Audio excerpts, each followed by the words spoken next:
The Jake Asman Show will begin shortly. Thanks to all these great Patreon members who help support the show. Get your super chats ready. Jake will be here in just a moment. If you love the New York Jets, this is the place to be.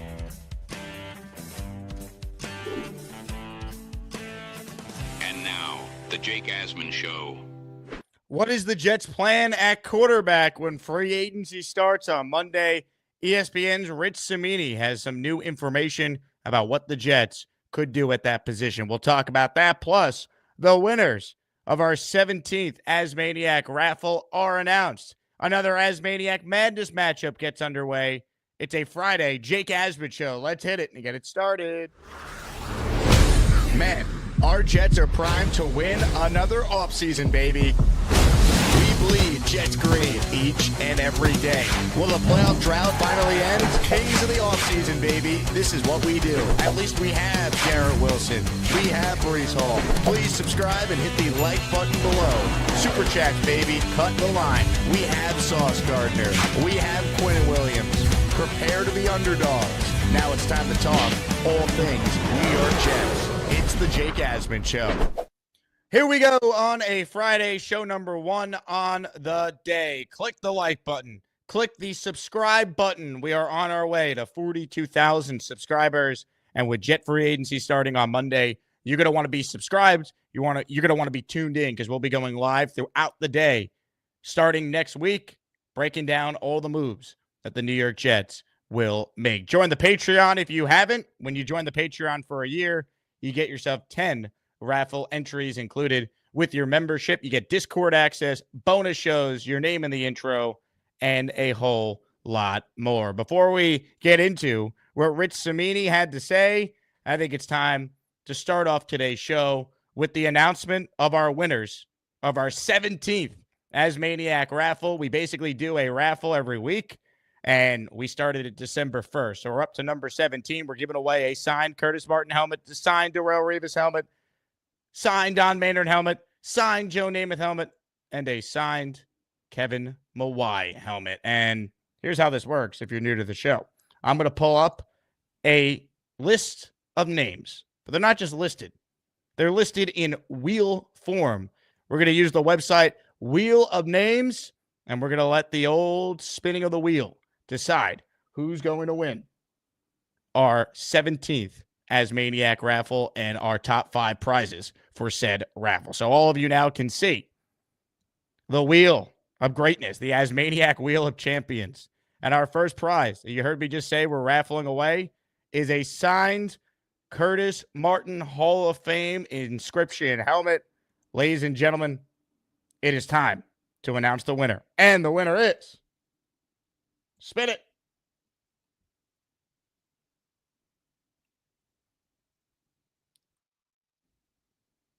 Any day now, Wheel. Any day now.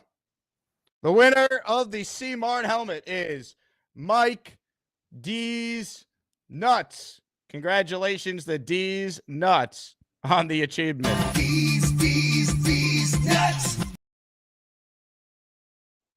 All right, that is prize number 1. Prize number 2 is a signed helmet by New York Jets legend Darrelle Revis. First item we've ever given away, featuring arguably the greatest Jet ever, Mr. Revis. All right, here we go. If you won a prize, you're not eligible to win another prize in the same raffle. So we removed Mike D's Nuts entries, and now we spin it again. Here we go. And the winner of the Darrelle Revis signed helmet is listener A.D. Pugnant.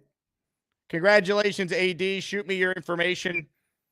I know you're in the Discord, I believe, and I will make sure I get that sent out to you sometime next week. All right, ladies and gentlemen, we have more raffle winners to announce. A.D. Pugnant, congrats to you. You're a world champion in this raffle, but there's other prizes to give away. Now we have a signed helmet by New York Jets legend, Pro Football Hall of Famer, Don Maynard. Here we go. Let's spin the wheel and find out who's going to win the one chin strap, the one chin bar style helmet. Old school for an old school legend. Here we go. The winner of the Maynard helmet is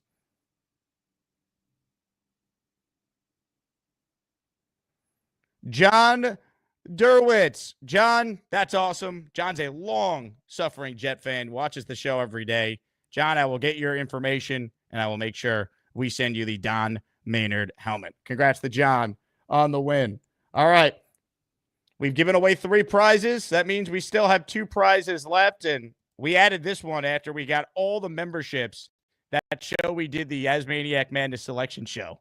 Big fella, I think, dropped 50 alone in that one show. So, ladies and gentlemen, a Joe Namath helmet now, the 3rd one I've ever given away, will now be raffled on this very show. Ladies and gentlemen, spin the wheel.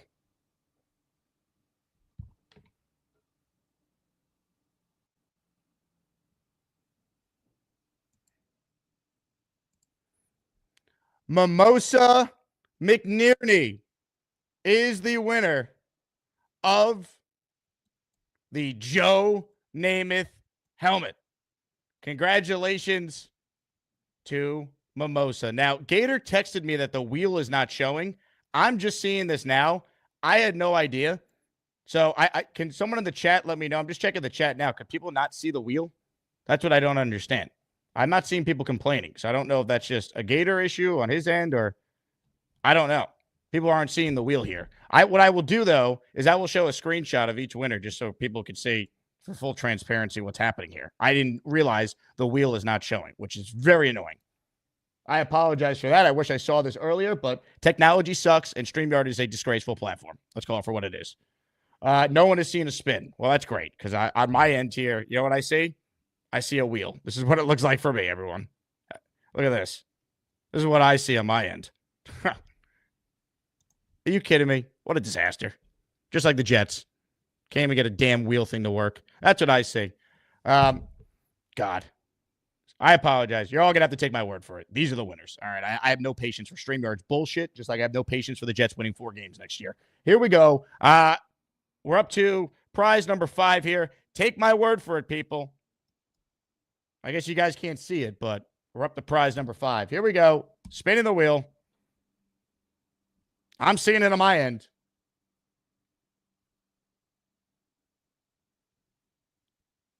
And the winner is Jets Johnny, who won our last prize, a Kevin Mawai helmet. I guess people are saying they could see it now. So I don't know what happened there. I hate technology. I sound like Benigno now. Anyway, those are the 5 winners. Congratulations to each winner. If you didn't get to see the win spiel, you can see the names here on the right-hand side. Mike D's Nuts won our first prize, which is the Curtis Martin helmet. A.D. Pugnant won our second prize, which was the Darrelle Revis helmet. John Derwitz won the Don Maynard helmet, which was our 3rd prize. Our 4th prize was won by Mimosa. She won the Namath helmet. And our last prize for this raffle was won by Jets Johnny. That is the Kevin Mawai helmet. So there it is. Those are the winners. I don't know why the wheel wasn't working. I had no clue. It looked like it was good on my end. I guess you guys saw it at the end. Thank you all for continuing to support this show. Now, I want to get into some Jets talk here, but before I do that, I already have the prizes for our 18th ASMANIAC Raffle, which features a theme for this upcoming week. The theme, the New York Sack Exchange. Our grand prize in next week's ASMANIAC Raffle, our 18th raffle, is a signed jersey by each member of the New York Sack Exchange. So, that is our first prize. Sack Exchange jersey, signed by Klecko, signed by Gastineau, signed by Lions, and signed by Salam.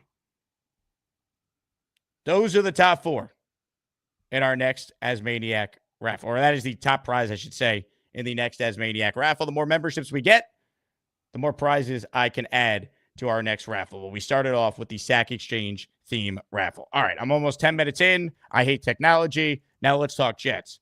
What are they going to do in free agency? I think we all expect them to come away with a quarterback at some level. The question is, which quarterback are they going to be able to add? I want the Jets to add Jameis Winston, personally. But if they don't go down the Jameis Winston path, and there's been no connection to Jameis Winston and the Jets, I think the most logical choice for the New York Jets would be they should sign Justin Fields. Now, they might have competition for Fields. Pittsburgh might want to retain him. But the New York Jets should try to sign Justin Fields because he's 25. He has upside. And you at least have the hope that he could pan out and have a career resurgence like we saw Sam Darnold just do and we've seen Baker Mayfield do the last 2 years. Will the Jets be able to get Fields? That's the question. On that note, let's hear from Rich Cimini on his podcast discussing the Jets' options and what he's hearing at quarterback. The Jets could be in a pickle. I hate to say it, but right now you have at least 7 teams who could be in the market for a starting caliber quarterback. And to me, right now, you have only 3 legitimate starters going to free agency, and that's Sam Darnold, Russell Wilson, and Justin Fields. Now, Darnold could end up staying in Minnesota, so he may not even hit the market. Fields or Wilson, I think one of them will stay in Pittsburgh. So you are talking about a situation where you have a lot of demand and a little supply, and there's going to be a few teams left without a chair when the music stops. And the Jets are in a very precarious position. The next tier of quarterbacks you're looking at, again, guys I think the Jets might have interest in because of connections. Marcus Mariota, Jameis Winston, and Carson Wentz. The Jets quarterbacks coach, Charles London, coached Mariota in Atlanta. AG was with him in Winston in New Orleans, a one-year overlap.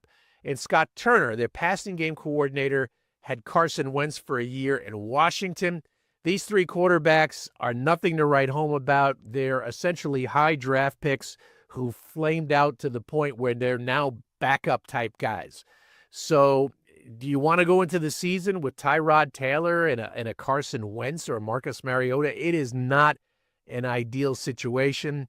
The Jets put themselves in this situation by cutting Aaron Rodgers, which I supported.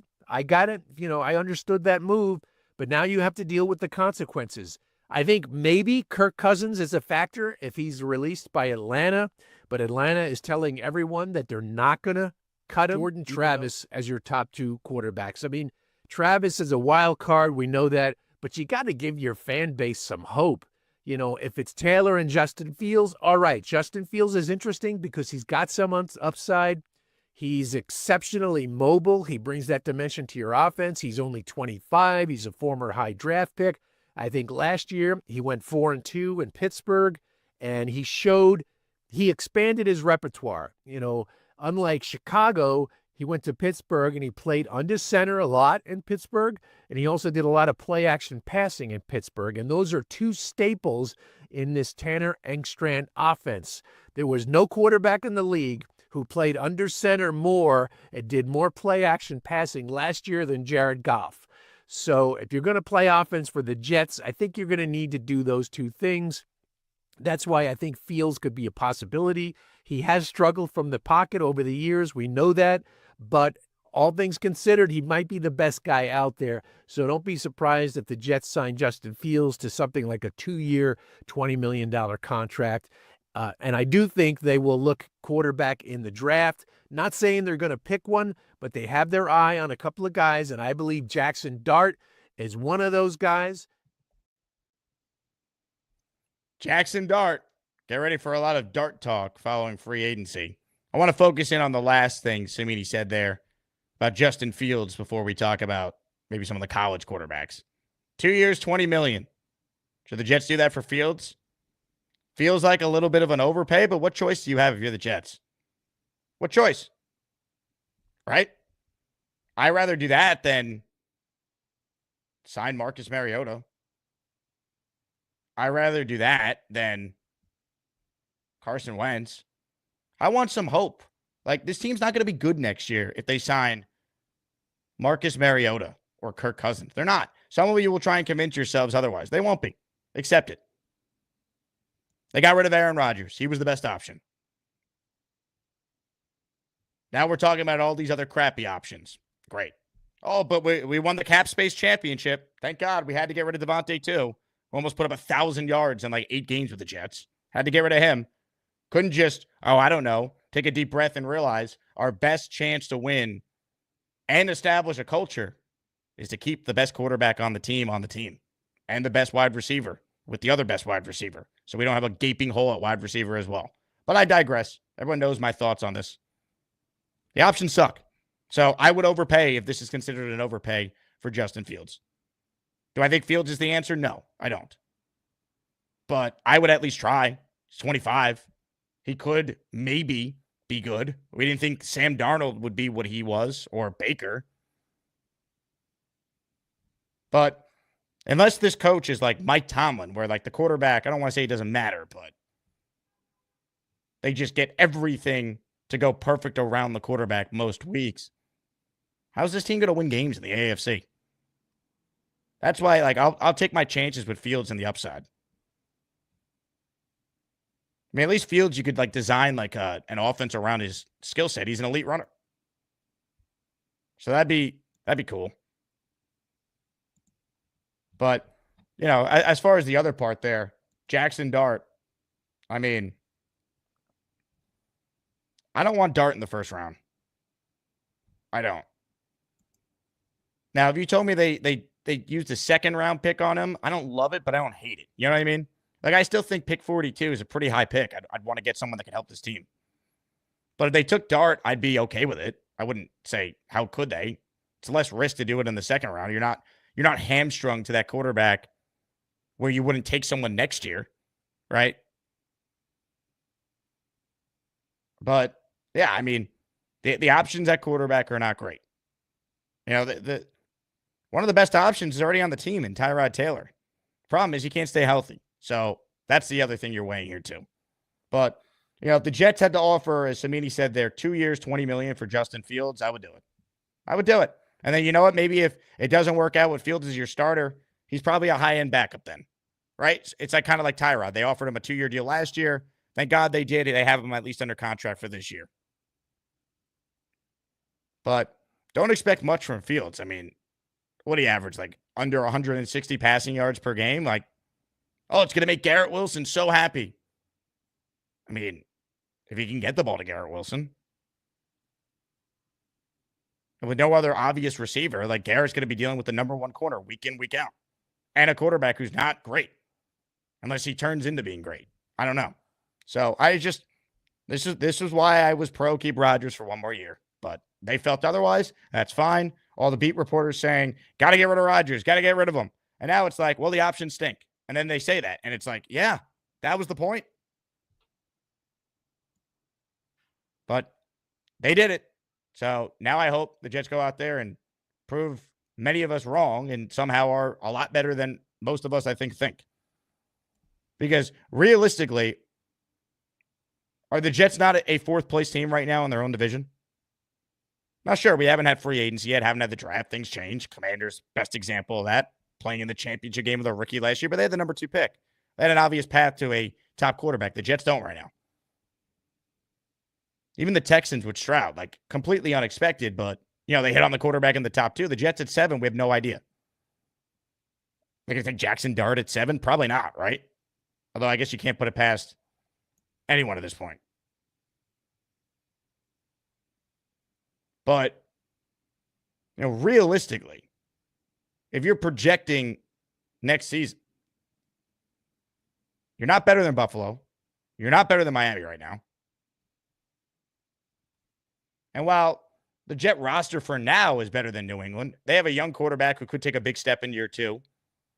They have a real coach in Mike Vrabel that we know, a sure thing. We don't know what Aaron Glenn is yet. We hope he's as good of a coach as Mike Vrabel. And they have all this cap space to spend to improve their roster. So the gap's going to be closed. And most people will probably pick New England as like their sneaky dark horse wildcard team next year. Because we know on average, there's 4 teams a year that make the playoffs that didn't the previous year. And I could see New England being like a trendy team people like to pick.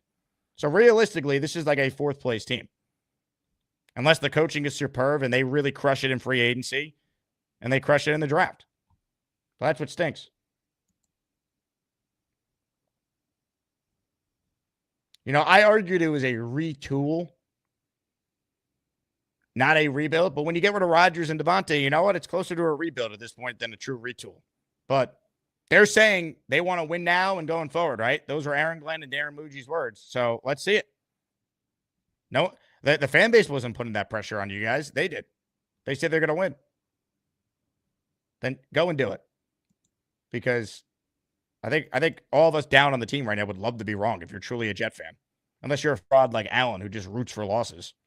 Hey, by the way, speaking of Alan, I saw he wrote in that he's thrilled that this team, they signed Marcus Mariota, will win 4 games next year. So there's another fraudulent take from Mr. Fraud himself.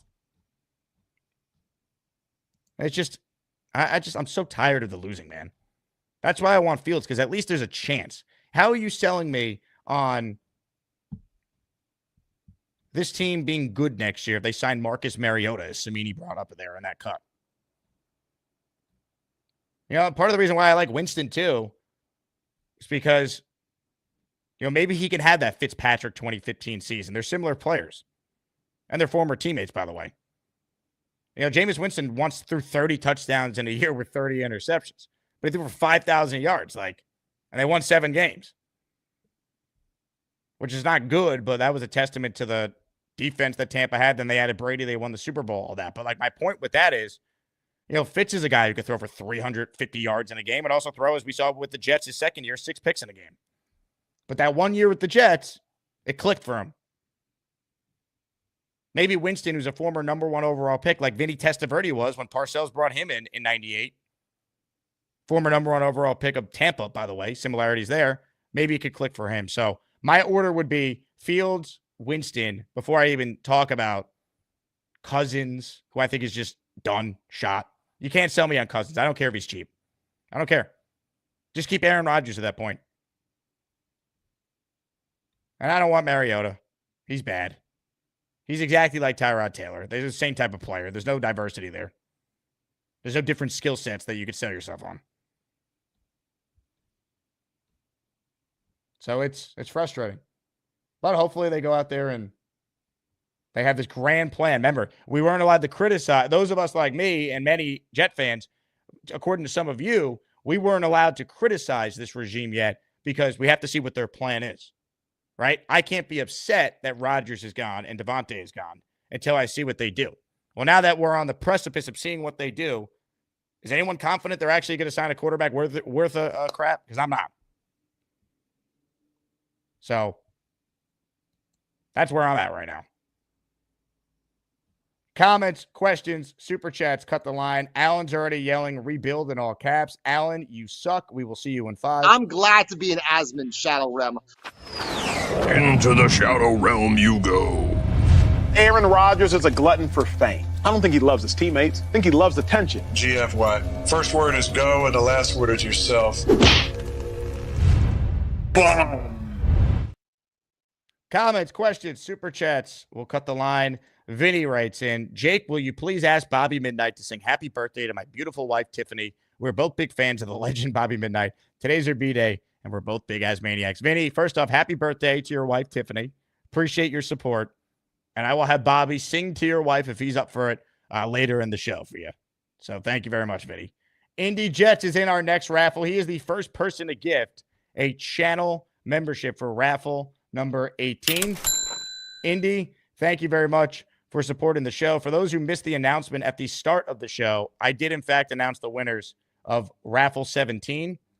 We gave away all 5 items. And if you're hearing your name, reach out to me, send me your address, and I'll get the items sent out to you next week. Signed Curtis Martin helmet to Mike D's Nuts. Signed Darrell Revis helmet to AD Pugnant. Signed Don Manor helmet to John Durowitz. Signed Joe Willie helmet to Mimosa. And signed Kevin Y helmet to Jets Johnny. Those are the 5 winners. And starting now, you could enter to win our prize for next week's raffle, a signed jersey by the New York Sack Exchange. All 4 of them on a jersey. I send it to you. That is the grand prize for next week's raffle. Pat Rich writes in, I've never been more convinced this is a trash organization. Letting A-Rod and Adams walk and hiring a first-time head coach and GM, I have absolutely no hope. Well, the hope is that they're good at their jobs.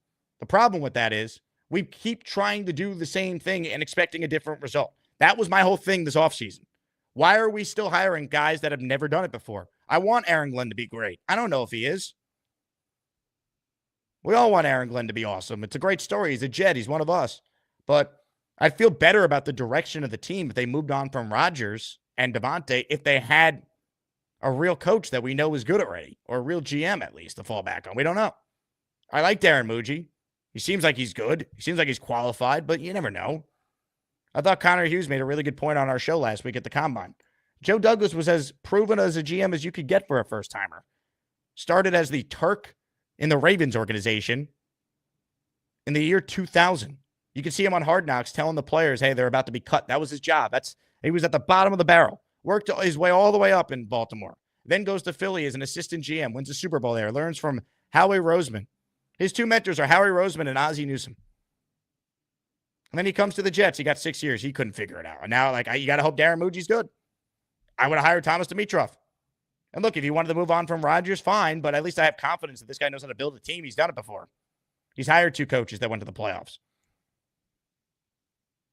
And then look, if you wanted to hire Aaron Glenn, great.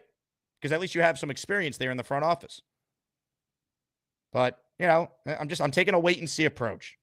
I'm not going to sit here and be Mr. Optimist if I don't believe it. Sam with a super chat. Has Fields improved as a player? How are the receivers getting better with him on the team? Well, how has he improved? I mean, statistically, he has. His completion percentage has gone up each year.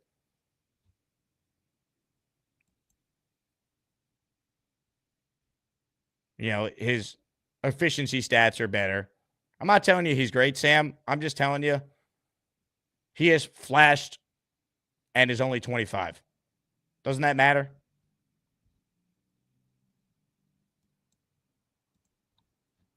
Comments, questions, super chats. We'll cut the line. Ladies and gentlemen, it is about that time again. Another matchup in ASMANIAC Madness is about to get underway. Today we have the 5 seed in the Hood region, Nate, taking on the 12th seed, Yeti, in this matchup. Taking a look at the overall bracket standings before we open up poll voting. As we continue to make our way through the Hood region, congratulations to our 2 winners yesterday, Cheats Fan, who defeated Bijan, and We the People, who defeated Rob from Glenhead. Setting the stage for today's matchup, Nate, and Yeti, here in this show, and the afternoon show featuring Peter Castro, the 4 seed, against the 13th seed, Raven. With that said, taking a look at the overall bracket, we have completed the Chicken Soup region. We're on our way towards completing the opening round in the Hood region. Check the Discord for schedule updates on when your matchup is. And if you're not on the Discord, it's because you're not a Patreon member. Go to patreon.com/Jake Asman Show. With that said, it is time to vote. ASMANIAC Madness continues right now. It's time for ASMANIAC Madness. Who will cut the nets down as the top ASMANIAC for 2025? Some of you don't even care, but we do. Let's get to it. Here we go. Vote for your chance to advance one of your contestants to the next round.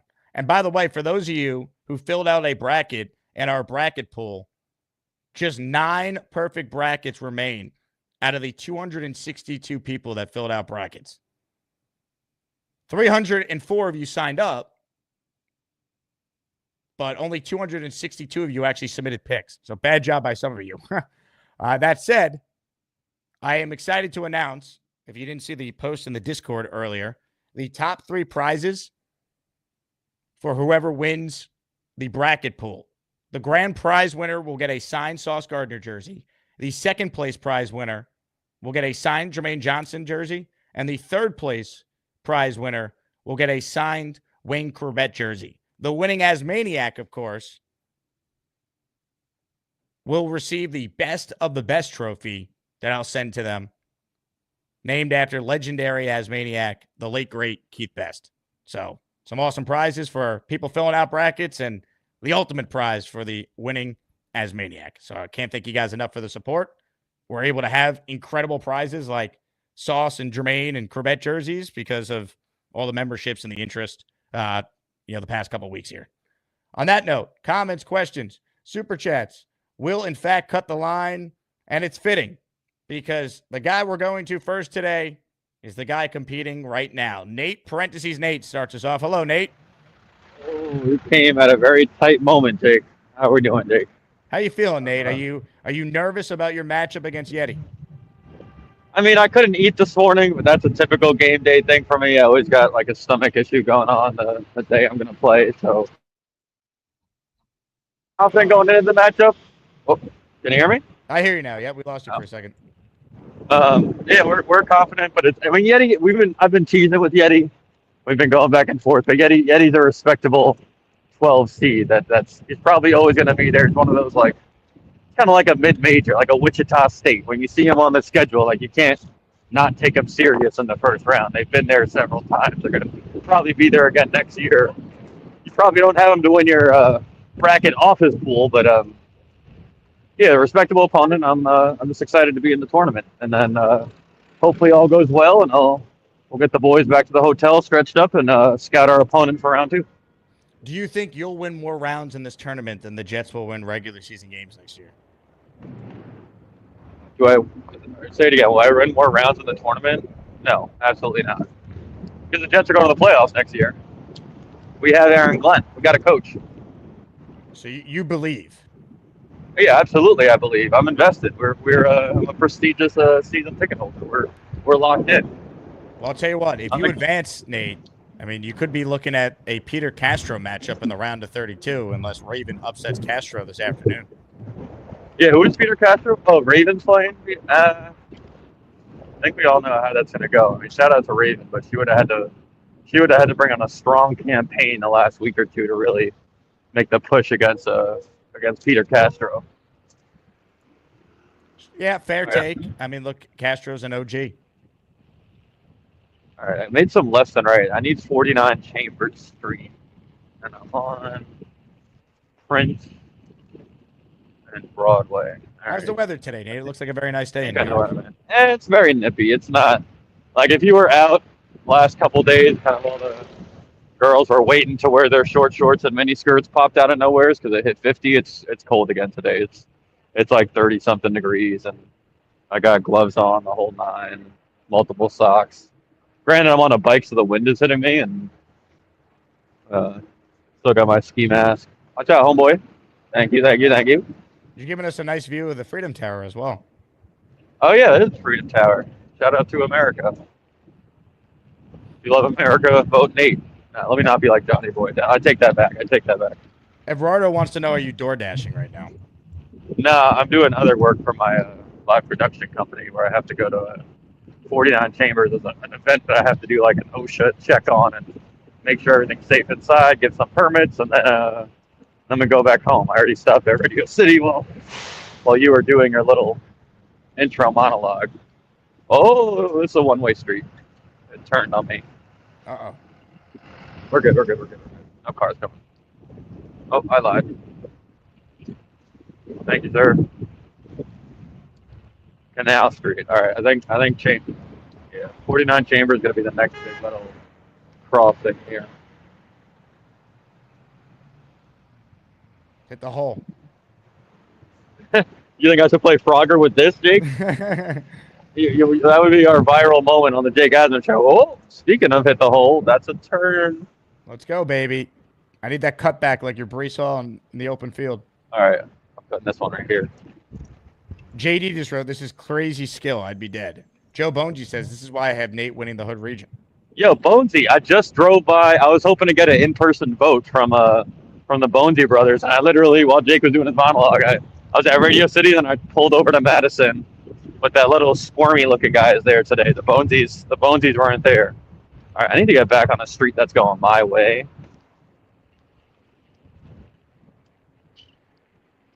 What? Yo, no. Oh, he was going to back up and park.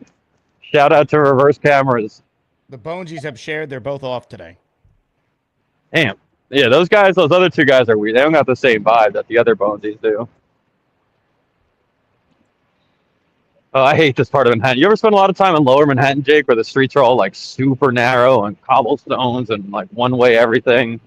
Not a ton, but I will be because that's where ESPN New York just moved buildings, so I'll be there a lot more. Really? Yep. That's where that's where WFAN is too, right? Yeah, They're all the way down the street from it. Yeah, when I worked at the Fan out of college, I used to take the one trade down to Hudson Street. Yeah, I'm not desirable. I didn't know you worked at the Fan. That's cool. That's not like a desirable neighborhood for me. I kind of hate it down here, but I don't know. I guess we're all. Well, Nate, I got some good news for you here. You're off to a strong start. You're up 72-28 here in. Oh, talk to me as maniacs. Talk to me as maniacs. All right, I'm listening to the chat. Check back in with you. All right, Nate. Shout out to the chat. Appreciate it, Jake. Thank you. Ladies and gentlemen, Nate parentheses.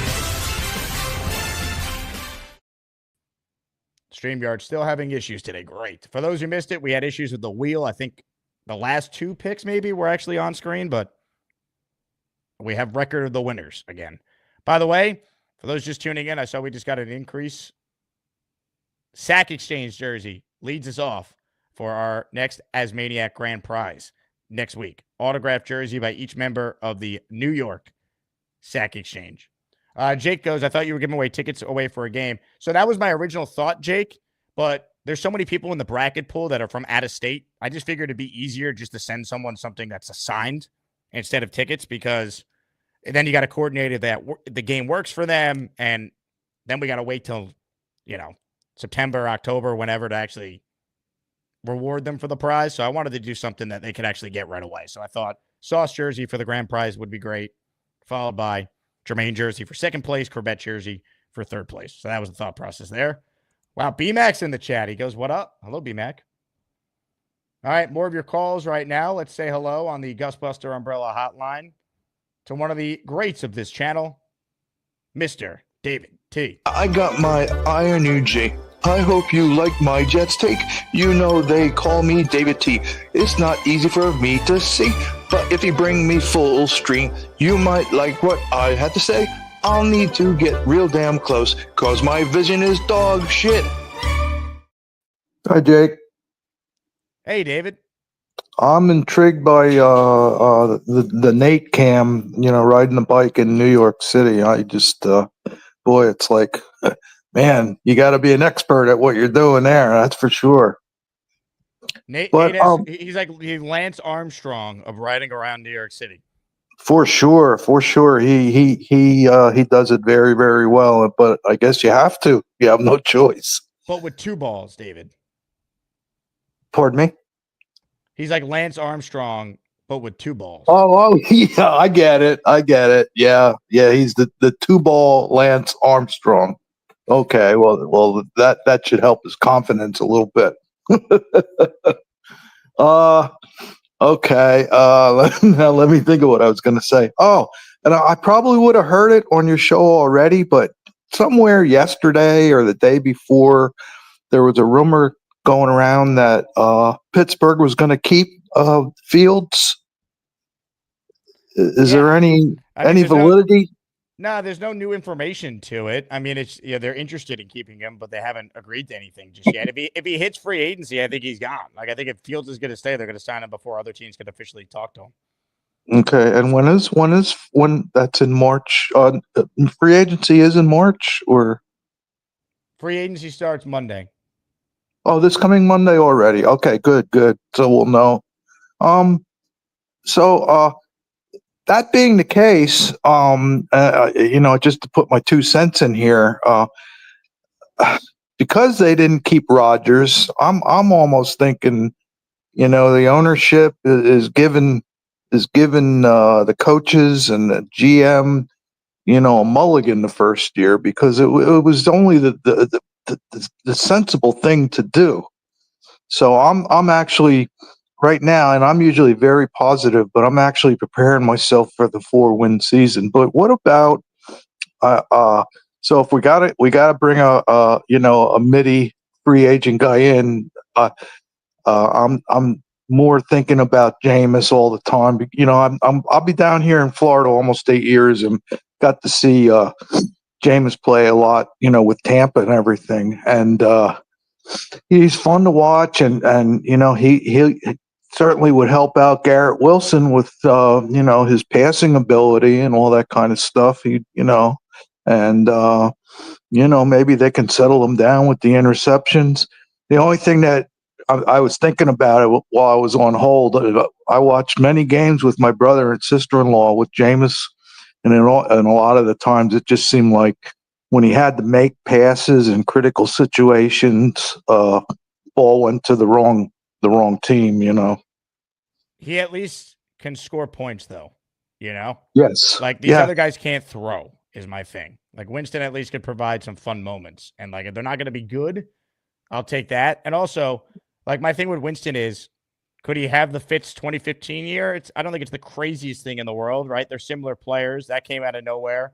I made the comparison talking about his resume to Vinny Testaverde's resume when Bill Parcells brought him in, former number 1 pick from Tampa, bounced around a little bit. That's kind of what I'm trying to basically sign guys where, like, if we want to believe this team could not suck next year, the best case scenario is the upside of Winston, the upside of Fields. Yeah, and if we don't get Fields, why not take a swing at famous Jameis? He's a friend of the show as well, which certainly helps his case. My nephews both went to Florida State the same time he did, so they used to see him walking around campus and everything. If that would help for good luck, I don't know. Oh no, what happened to David? David, you're back. There you go. Oh, I'm sorry. Oh, I just wanted to finish with my my 2 nephews went to Florida State when famous Jameis was playing. And they were swimmers, so they used to get in the gym and all that. So they used to see him around campus. If that helps with any kind of good luck. Well, I'll tell you what, David. If they sign Jameis Winston, he better give the first exclusive interview on the show that made him known to every Jet fan. Hey, Jameis, would you come to the Jets? They might need a quarterback. Yeah. Jets, Jets. Ladies and gentlemen, our exclusive interview with now friend of the show, Jameis Winston. The tech issues on StreamYard today are driving me crazy, but good call from David T. Winston would be entertaining. I swear I'm here as I change folders to try and play things. I keep getting knocked off my own show. I'm so annoyed with the tech issues today. If you guys couldn't tell, Jesus. Appreciate everyone tuning in here. Hit the like button, comments, questions, super chats. We'll cut the line. Update on voting here in ASMANIAC Madness. Nate is up 75-25 with 243 votes that have been cast, which means Yeti's going to need to make a comeback. Does it start right now? He's on the line and he's next. Hello, Yeti. Hey, buddy. How you doing, man?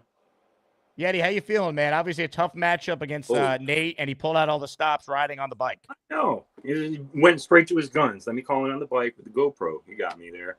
But I really got nothing going on. I never really say anything important when I call in. I just like call in to be stupid. But I don't really care about quarterback situation that much. As you can see, there's really nobody in my mind that I would like to be on the Jets. That is a potential quarterback draft that could be drafted this year. But aside of that, let's just pick up a free agent. I don't really care who it is. We're going to ride out it's going to be a crappy quarterback year anyway. I just want to. Yeti, you're holding a Syracuse football, right? How about Kyle McCord? Duh. Sorry, I thought somebody would pick that up. That's your guy, right? Yeah, and I don't know, there's something else that might say I like Syracuse a little bit. But yeah, there it is. Yeah. There it is. I bleed. My whole family bleeds orange and green. That's what we do. So it'd be cool to get a Syracuse quarterback over here. The last one I ever wanted before this was probably McNabb.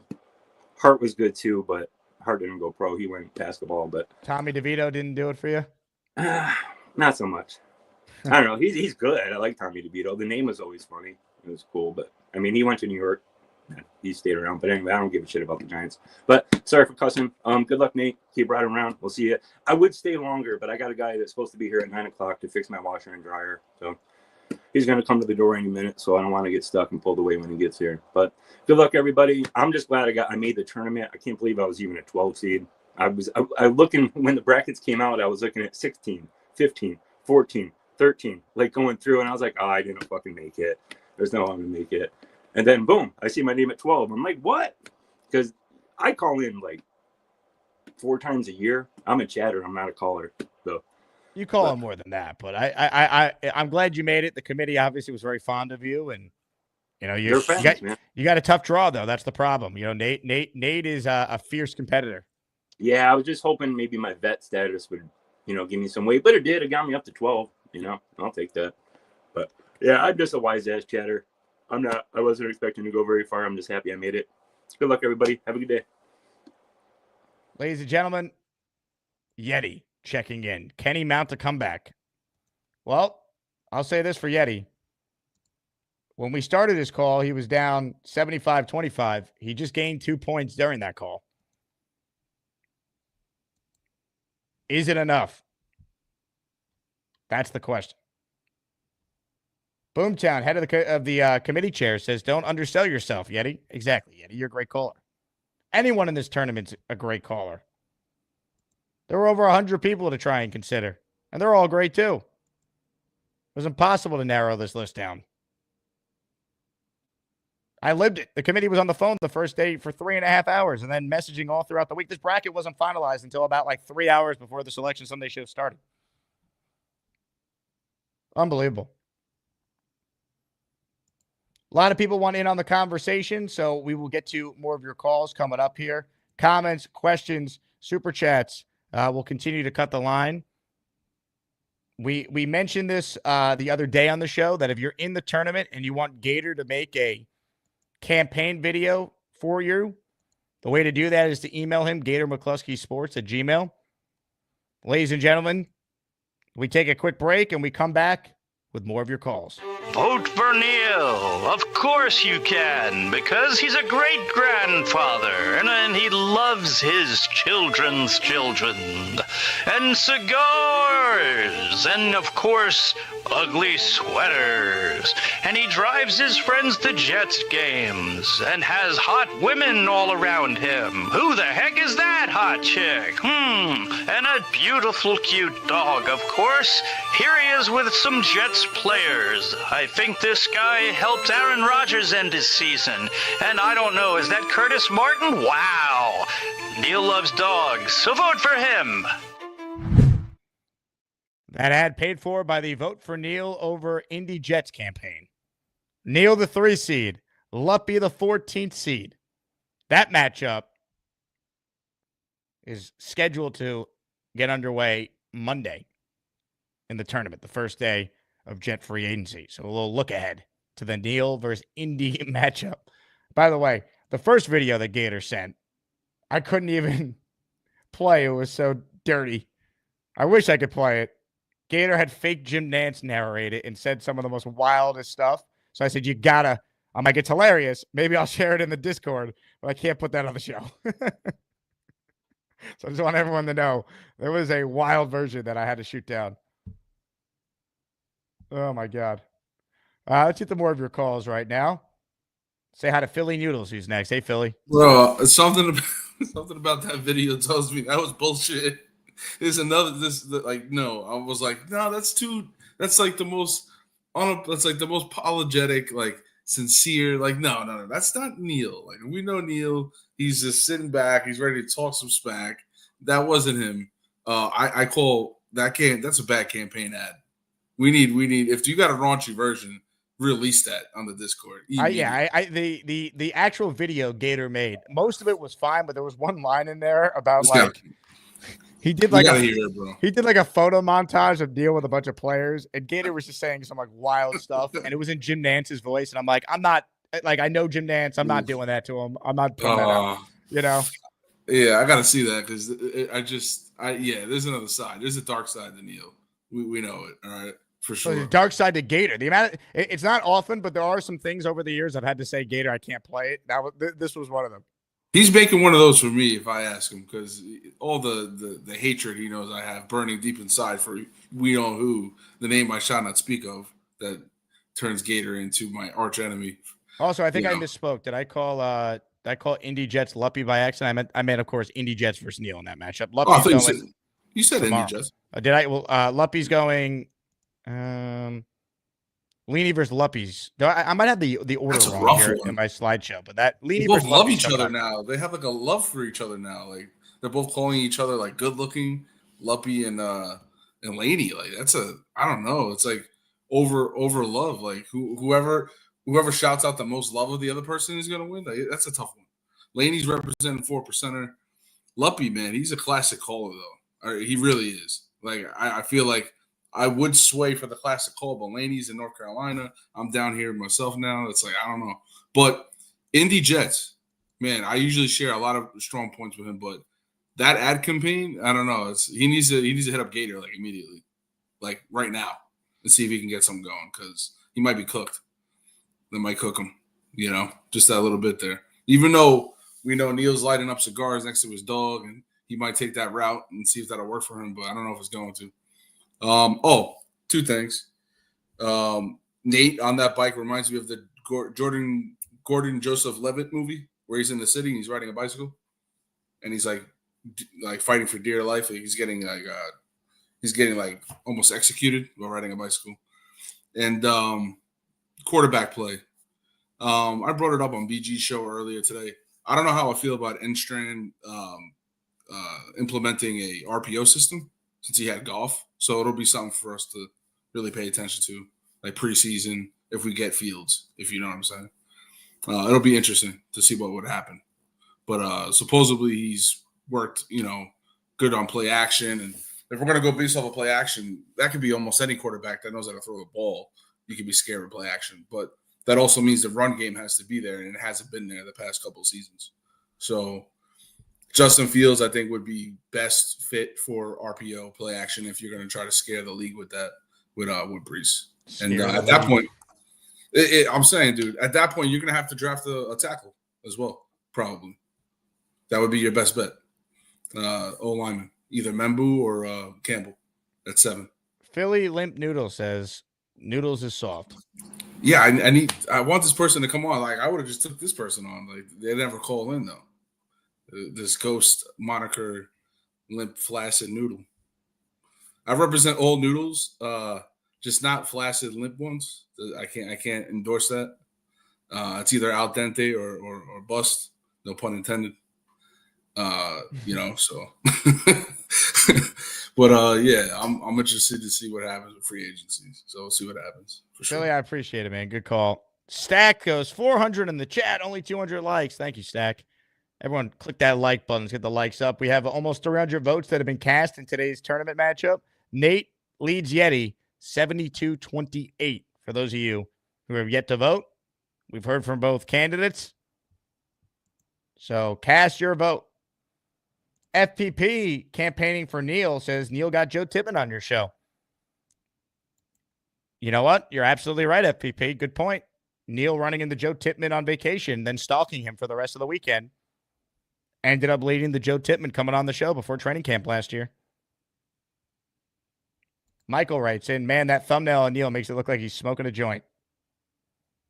Yeah, it does look very joint-like, even though we know Neil's known for his cigars. By the way, the order I have of the slides is wrong, but I am, in fact, correct. Leany versus Luppy is tomorrow on the show. I'm not doing a show Sunday because I'm in a wedding. So when we return Monday with our usual 2 shows per day, maybe even more because of free agency, who knows what the Jets will do that day, we're going to do at least 2 matchups that day, and that will feature Neil and Indy as the first matchup. And then the matchup later on that day is a great one, the 7-10 in the Hood region, Purple Belt Mike versus Nick T. By the way, I know a lot of you have asked about Beast Breaker's status. We haven't heard from Beast in a couple of days since he was defeated by Dave Briga in the biggest upset of the tournament so far. But yesterday, Beast joined the show Jet Turbulence, and he made his presence felt. Would you silence, or should I do one of these? So don't worry, folks. Beast is still beasting. He just hasn't done it on this show in a couple days. We told him to go on vacation, take a break, calm down. And Beast is still making his presence felt elsewhere.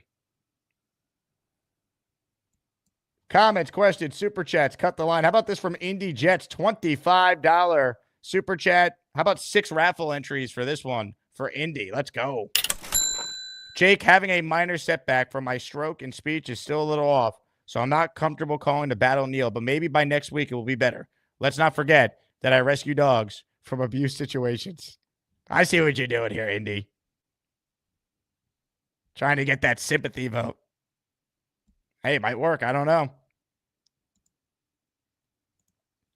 You know, it's a great matchup because a lot of you love Neil. Some of you don't like Neil. He's brash. He's boisterous. I happen to think he's incredibly entertaining. That's why I have Neil going on a run here. But can Indy Jets pull off the upset? That's the question. For those of you tuning in late, I just saw we got another viewer spike. We announced the winners of our 17th ASMANIAC Raffle at the start of the show, despite tech issues with the actual spinning of the wheel. We were able to successfully give away all 5 items. The Martin helmet, the Revis helmet, the Maynard helmet, the Namath helmet, and the Mawai helmet. Now we're on to Raffle 18 this upcoming week. It's a New York Sack Exchange theme raffle. Our first prize is a signed jersey by each member of the Sack Exchange, a custom Sack Exchange jersey that you could frame that has all 4 signatures from Klecko, Lyons, Gastineau, and Salam. So I want to share that for those of you who tuned in late. Let's see. Comments, questions, super chats. Cut the line. M. Villette writes in, F the reports, F them picks, get a franchise quarterback, Cam Ward. If they do it, I get it. They better be right. That's a lot to give up. Right? We're talking at least year 1 next year and probably more picks. And then probably, obviously, you're moving year 1 this year. You're swapping. But you probably got to give up what? Your 2 this year and then at least your 3rd, if not your 2. It's a lot. I just don't know if the Jets are going to do it. Marcus says the list of options at quarterback is depressing. It is. We knew this was coming, and a lot of you still wanted to move on from Aaron. Fine. But now we got to deal with that consequence, that decision, and let's see what they do.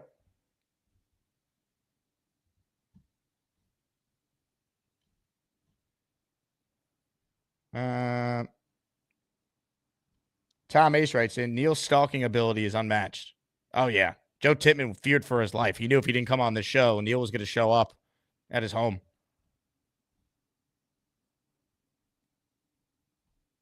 Tom Ace says, Gorman owns the rights to farting. You know what? He might, but the problem with that theory is Beastbreaker is making a run for Gorman's money.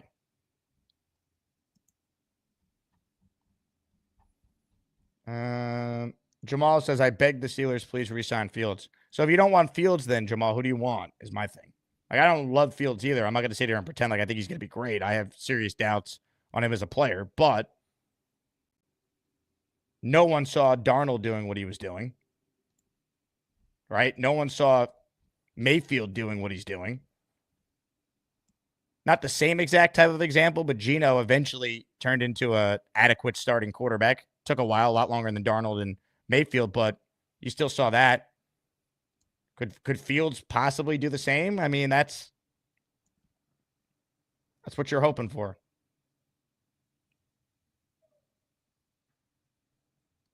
Am I confident in that? No, I'm not, but maybe Fields needs great coaching, and maybe we don't know what Tanner Angstrom is yet. Maybe he's the next great offensive mind in the sport. Is that likely? Probably not, but until we know, we could hope.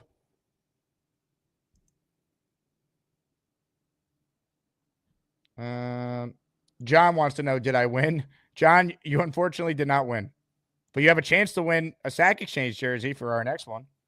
Once again, the 5 winners, Mike D's Nuts, A.D. Pugnant, John Derowitz, Mimosa, and Jets Johnny. So those are the 5 winners.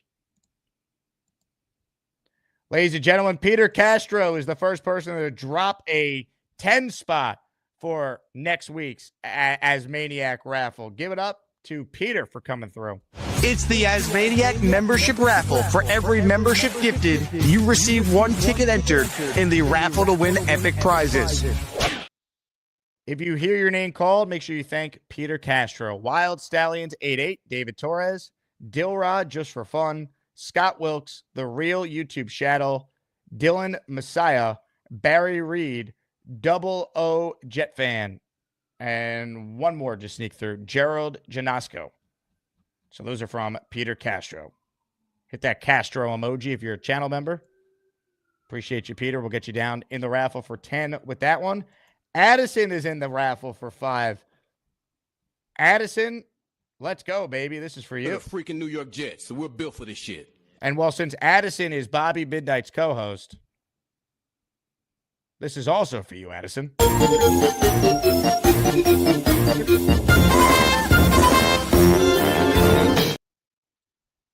Brandon McNeely, Joshua Ra, Alex Levine, Drunken Eric, M. Jaludi, all receiving channel memberships there from Addison. These are for, once again, our 18th raffle next week as Jet Free Agency gets underway. So I'm expecting a lot of entries. DG says it's all rigged. It is most definitely not rigged. I could promise you that.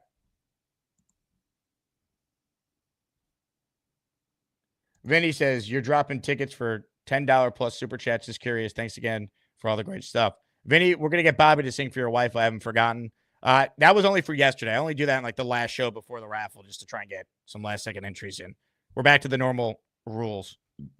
So $20 super chat is 5. 50 is 10. 100 is 20. So on and so forth. All right, more of your calls right now, ladies and gentlemen. I think it's time for a man to come on and sing to another man's wife. Ladies and gentlemen, it's Bobby Midnight time. Well, you know I have my own YouTube show. If I'm awake, I'm going live. But Les Jake has a show. Bobby. Hi, Jake. How you doing? Yes, Hey, I will sing for her, Tiffany. But I wanted to tell you the update on my job. The late Melanie called this morning. It's not next Tuesday. It's the 18th at 9 o'clock. I have my interview. Hey. Yes, good news. And the week after that, guess what ends for me? The end weight of loss what? challenge. Yes, back Yeah. to back week. Good for me this time. Big So money. that's You better keep the pounds off so you can make all that cash. Oh, I'm keeping. No, I'm not getting. Trust me. I feel much better than I did. How many months ago? That is it. 3 months now. Back when in the game, it was horrible. Now, what job are you interviewing for on the 18th? Well, no, you get there, they show you a list of jobs they have, and then they tell you. I don't know what they have. Great. Well, you got to crush this interview, all right? I need you to put on a No, suit I and know. tie. They know me. They know me for 10 years. They know me for long. Yeah, well, they don't just assume you have the job. You assumed you were going to get the No, McDonald's job. they go different. They have tons of jobs to give you. Yeah. All right. Well, that's not a guarantee you're going to get one, though. So you got to crush it. Yeah, I will definitely crush it. All right. What questions are they going to ask you? We have 2 weeks to prepare for this job interview. I don't know. A week and a half. Well, Jake West did a good job with me the other day. You did too. Nick did too. So you guys come up with questions, I'll answer them. How's that sound? Yeah. Are you prepared for what they could ask you? Yeah, I'm prepared. They know me, what things I like to work at. So they know. All right. Well, Vinny is wishing you good luck on the interview, and he also wrote in earlier in the show that it's his wife's birthday. Yeah, She's I a know. big fan of Tiffy yours. time. Are you Yeah, I gonna will. sing for Tiffany? Yeah, it's Tiffy time. Where's that from, guys? It's Tiffy time. Where's that from? WWE. Okay, ready, everybody? Here you go, Tiffy. This is for you. And this is for her husband, Vinny. Happy birthday to you. Happy birthday to you. Happy birthday, Tiffany. Happy birthday to you. And I hope you have a great one. How's that? How was that?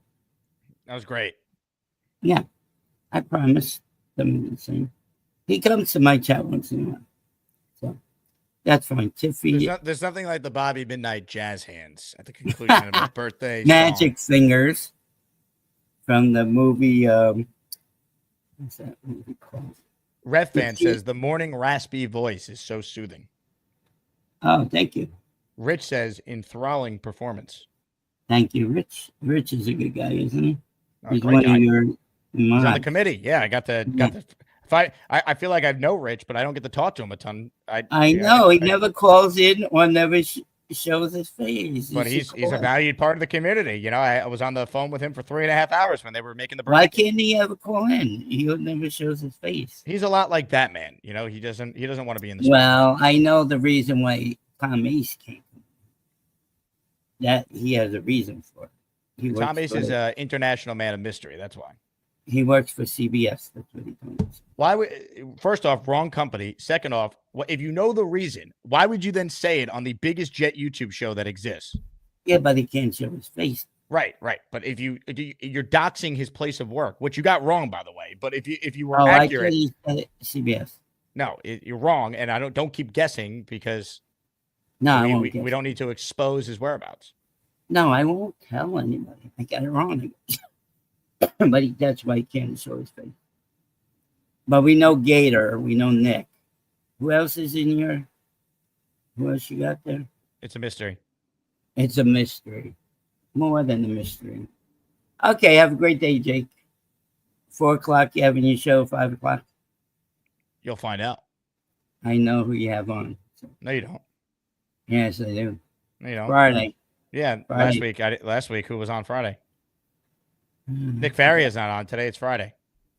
All right, Nick Faria. Yeah, so you don't know who it is. He's a busy boy. He's probably doing Eagle stuff. He actually has he actually has fever. So everyone, tweet Nick your feel better wishes. Yeah, I know he's not feeling good. By the way, I will never tell you any secret ever because you'll just blurt it out immediately. I just want you to know. Yeah, I know. I'm sorry. Yep.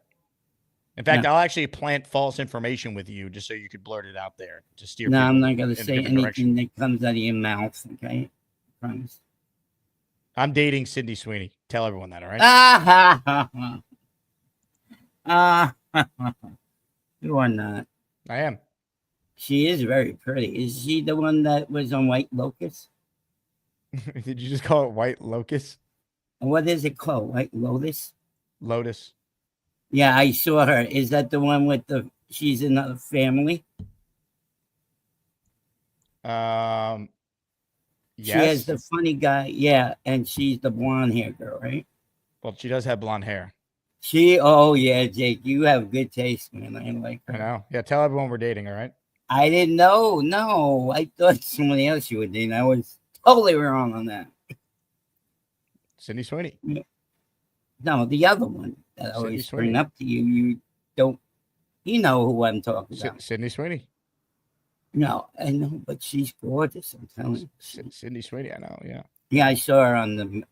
I only watched the first season. The second one's about Italian.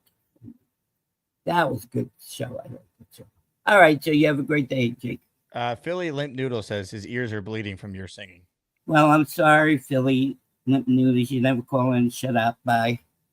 Okay, we'll have a good day, Jake. All right, Bob, you too. Hi, everybody. This is Bob from Vermont. I am Bob, of course. What a call from Bobby Midnight. We got a little bit of everything there. Never tell Bobby your deepest, darkest secrets, though. You'll be on the front page of page 6 by the end of the hour.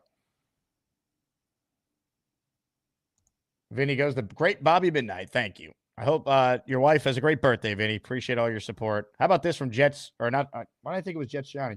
It was from Metro Funny. Metro Funny.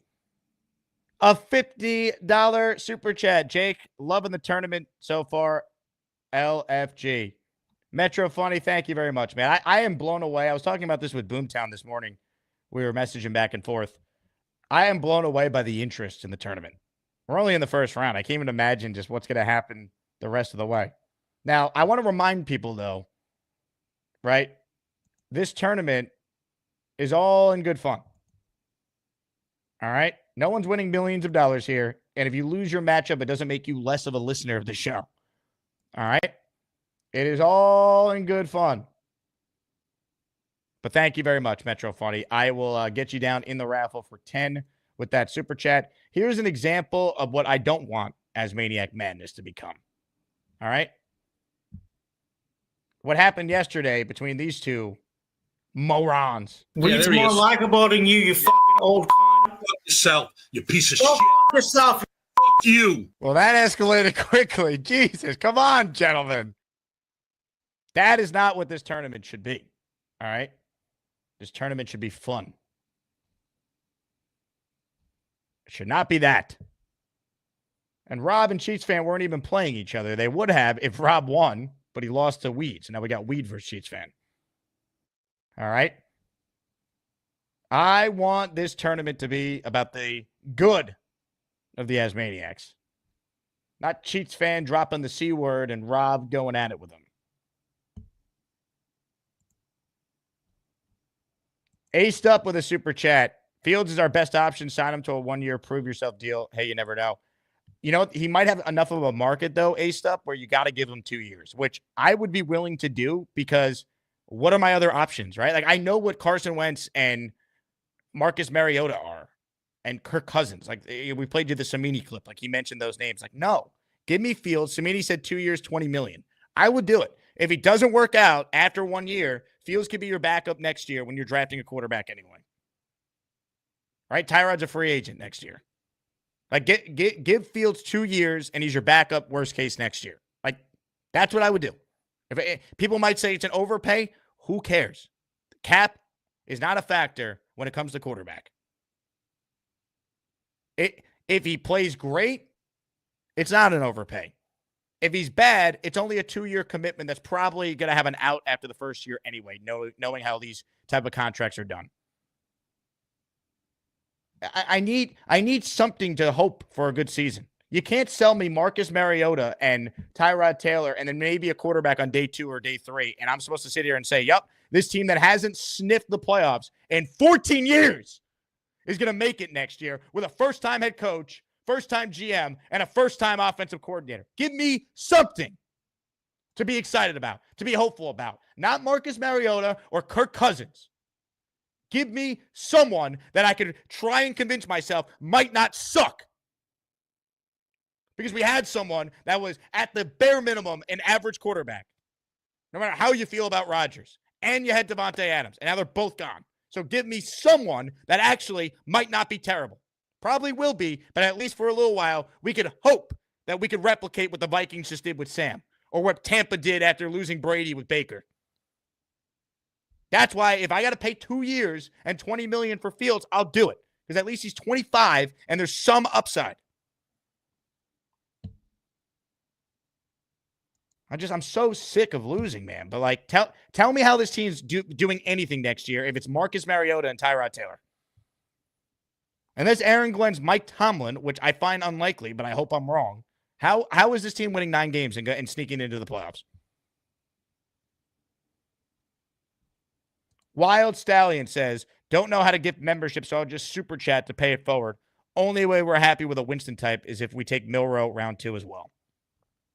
You took Milrow round 3. I'd like it a lot better than round 2. I got to be honest, guys. The more I think about these quarterbacks, I don't even know if I want to use the pick 42 on a quarterback.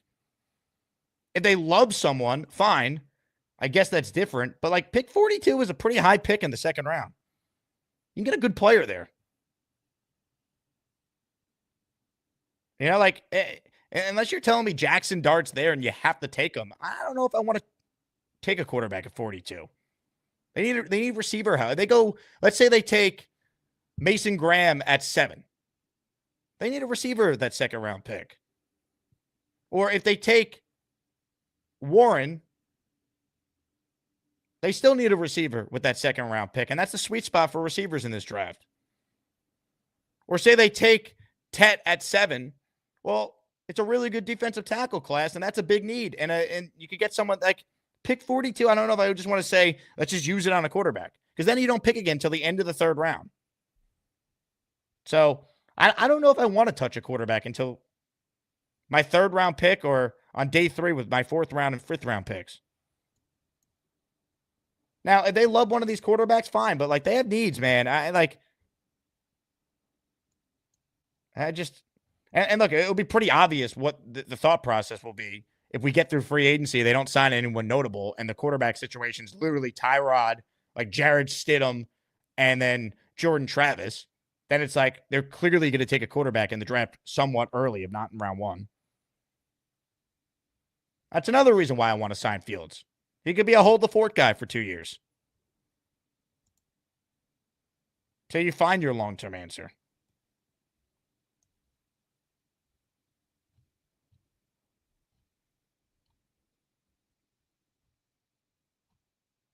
Philly Noodles desperately need tight end. Can't draft quarterback at 42 if we don't move up. I tend to agree. Now, look, obviously, I'll eat my words if they take a quarterback at pick 42 and he's the next Jalen Hurts. I hope that happens. I don't know. What are the odds that happens, though? Feels very unlikely. Like, look at the best quarterbacks in the league. Where are they drafted? There are a few outliers, like Hurts. For a while, Kirk Cousins was a very good quarterback. Dak, Brock Purdy. There are outliers. But look at the amount of guys that are drafted in those rounds relative to those outliers. They're outliers for a reason. The top quarterbacks in the NFL right now, 80% of them, if not more, probably are what? First-round picks? And if we're really going to do a deep dive, maybe I'll do this for a show at some point here when we get closer to the draft. If we're really going to do a deep dive, the top quarterbacks realistically are top 20 picks. Buffalo, top 10 pick at quarterback. Miami, top 10 pick at quarterback. New England, top 10 pick at quarterback. Baltimore, an outlier. Lamar was the last pick of the first round. They traded back in for him. They didn't know what they had. They had another first-round pick that draft. They took a tight end, and it wasn't Andrews. I think they took Hayden Hurst, if memory serves. Bengals, number 1 overall pick at quarterback. Cleveland. I mean, they traded for Deshaun with the idea of him being their answer at quarterback. He was a top 15 pick in the draft. I think he was the 10th pick by Houston when they traded up. Pittsburgh, they're the outlier because of Tomlin. Houston, top 2 pick at quarterback. Indy, Anthony Richardson hasn't worked out, but they went for it in the top 5 at quarterback. Jacksonville, number 1 overall pick at quarterback. Tennessee, if they take Cam Ward, number 1 pick at quarterback. Denver, top 15 pick at quarterback. Kansas City, traded into the top 12 to get Mahomes. Top 12 pick at quarterback. The Raiders, probably end up with Shedeur Sanders, a lot of people think. Could have a top 6 pick at quarterback. Chargers, top 5 pick at quarterback, or top 6, whatever Herbert was. Dallas, an outlier. Giants, probably coming away with a quarterback somehow. Philly, outlier with Hurts in round 2. Commanders, top 2 pick. Chicago, number 1 pick. Detroit, outlier with Goff. But, it's rare. Green Bay, first-round quarterback. Now, Love is unique because he sat behind Rodgers for 3 years. So it's unique in that spot. But Love is still a first-round quarterback. Vikings, obviously, they tried to take a guy in the first round of McCarthy. He got hurt. See what they do with Sam. Atlanta, top 8 pick at quarterback. Doesn't look so crazy now. I was wrong about the Penix move. Because I thought Cousins was going to be a lot better, and it wouldn't have made sense, but good thing they have him. Panthers, number 1 pick at quarterback. Saints, they suck because they haven't had a quarterback since Breeze left. Tampa, outlier with Baker, who, by the way, is a number 1 overall pick previously. That's why I like Justin Fields. Previously a top, what was Fields? Top 12 pick, top 15 pick? I got to look where he was drafted by Chicago that year. Arizona, number 1 pick at quarterback. Rams, traded for a former number 1 overall pick at quarterback. San Fran, the ultimate outlier. Got lucky with Purdy. Seattle, lucky with Geno. So what is that? 80% of the league pretty much got their quarterback in the top 20? 85% of the league probably got their quarterback in the first round, and the other 15% of the league got their quarterback from the second round and on? Let's just be realistic.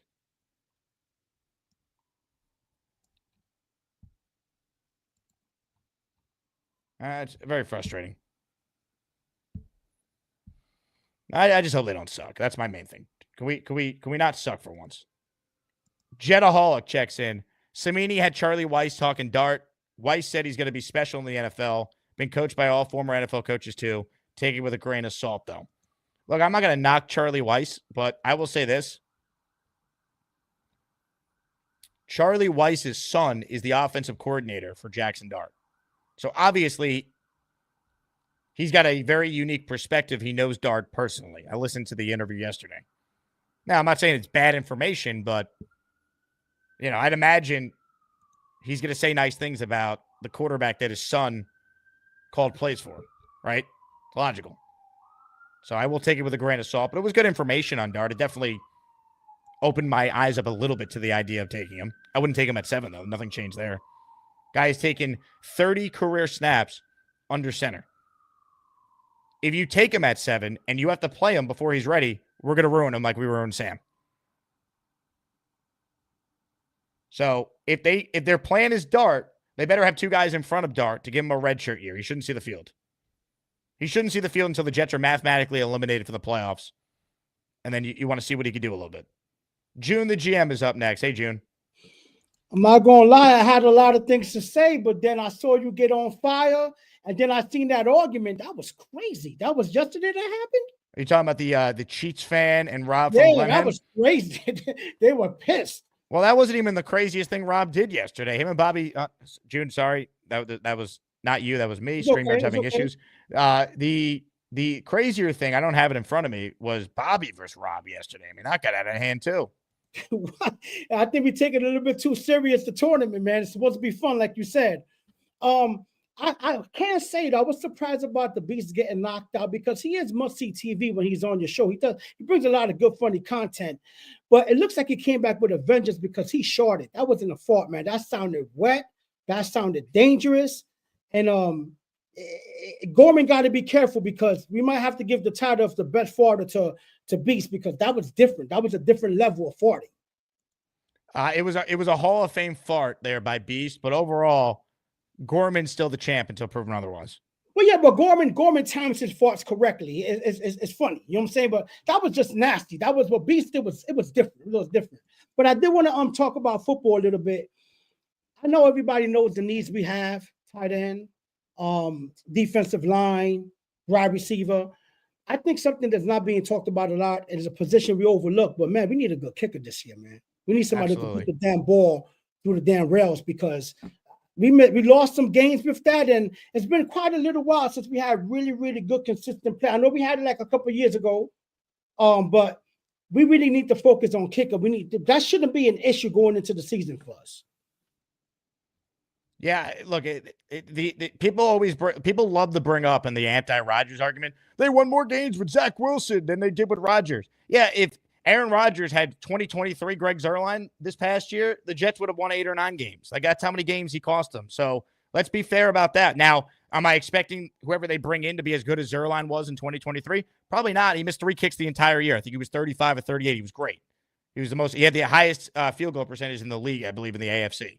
Like, I'm not expecting that necessarily, but you can't have the worst kicker in the NFL like they had this year. So it has to get a lot better there. Yeah, that's definitely a position. And then I've been watching a lot of I saw a good interview with now I get it. He played one healthy season, but I saw a good interview with Todd McShay with the guy Shuck out there in Louisville. Yeah. And man, it's hard not to like that kid, man. I mean, the way he talks, he's mature, already a family man, got a lot of talent. He said that the injuries he had were, broken situations that got healed up. He don't got a bad knee, no bad back, nothing like that. I'm not talking savior. I'm not crazy. But, man, I won't mind grabbing the kid in the 4th round if he's just lingering around, man, 6'5", 230. Why not, right? Because like you said earlier, I think Noodle said it as well, more and more as we get closer to free agency and the draft, it's the theory, right, that good GMs fill needs in free agency, and with the draft, they get value, right? And I saw an interview as well with the GM of the Eagles and the philosophy of how he builds his team and what he's learned. And I'm just like, we definitely got to approach this differently. Maybe just get a bridge stop quarterback for now. So we might not be happy with it, whoever it is, we don't know. But we definitely got to fill the roster on the back end. We top heavy. We got a lot of talent in certain areas, but man, we need to fill a lot, like the cornerback position, the defensive line has been destroyed. Like we need to really start getting our team contender ready, and for us to be contender ready. For me, it starts with that defensive line, and nobody's talking about the defensive lineman from the Eagles that's 25 years old. There's a free agent that we can grab who was wrecking the whole Super Bowl. Is he going to be better than Hassan Reddick? I pray to God he is. I mean, that was a Joe Doug. That was one of the many Joe Douglas. Has that ever happened? That we trade for somebody? In history of NFL, has that ever happened? Because I don't remember. What? Reddick comes to the Jets trade for a player, comes in and we can't get the contract done, and he just, I can't remember a team acquiring a player everyone wanted a new deal, and then he ends up holding out. Like, usually you don't acquire the guy unless there's a deal done.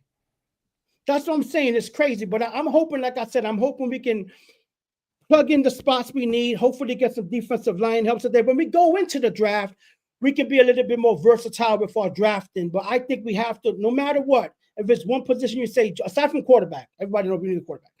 But aside from quarterback, if there's one position you say, hey, June, where do we need to focus at most? It has to be defensive line. It has to be. Yeah, like D-line and receiver. I mean, they have no receivers right now. They have one guy. Oh, no. They called me earlier. I told them I can't run no more. I don't know what they're gonna do down there.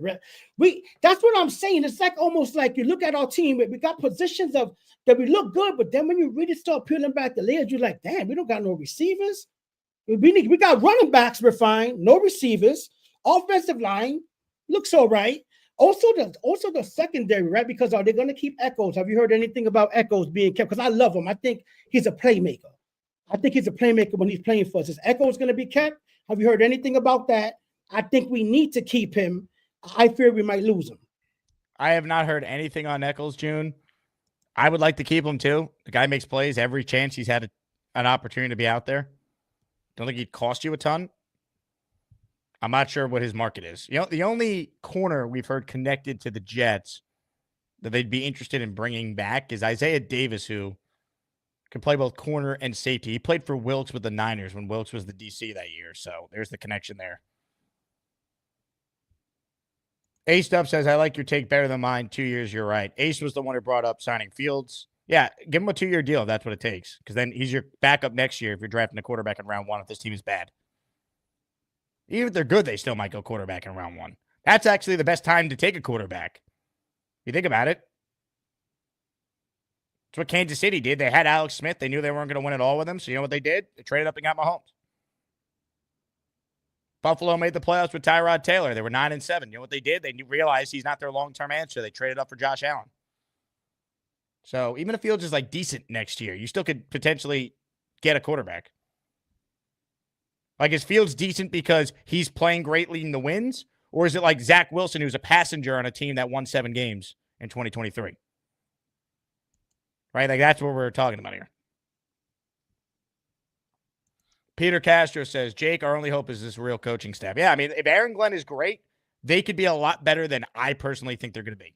I have no idea what Aaron Glenn is. I hope he's awesome. I'm not going to be fooled, though, by his press conferences and the fact that he's a Jet and just be like, he's going to be awesome. I'm not falling for it. Win games. Win games. They haven't won more than 7 games in 10 years. Win some games. Make the playoffs. Have a home playoff game. I'm tired of talking about 2002 and 2010 and 2015.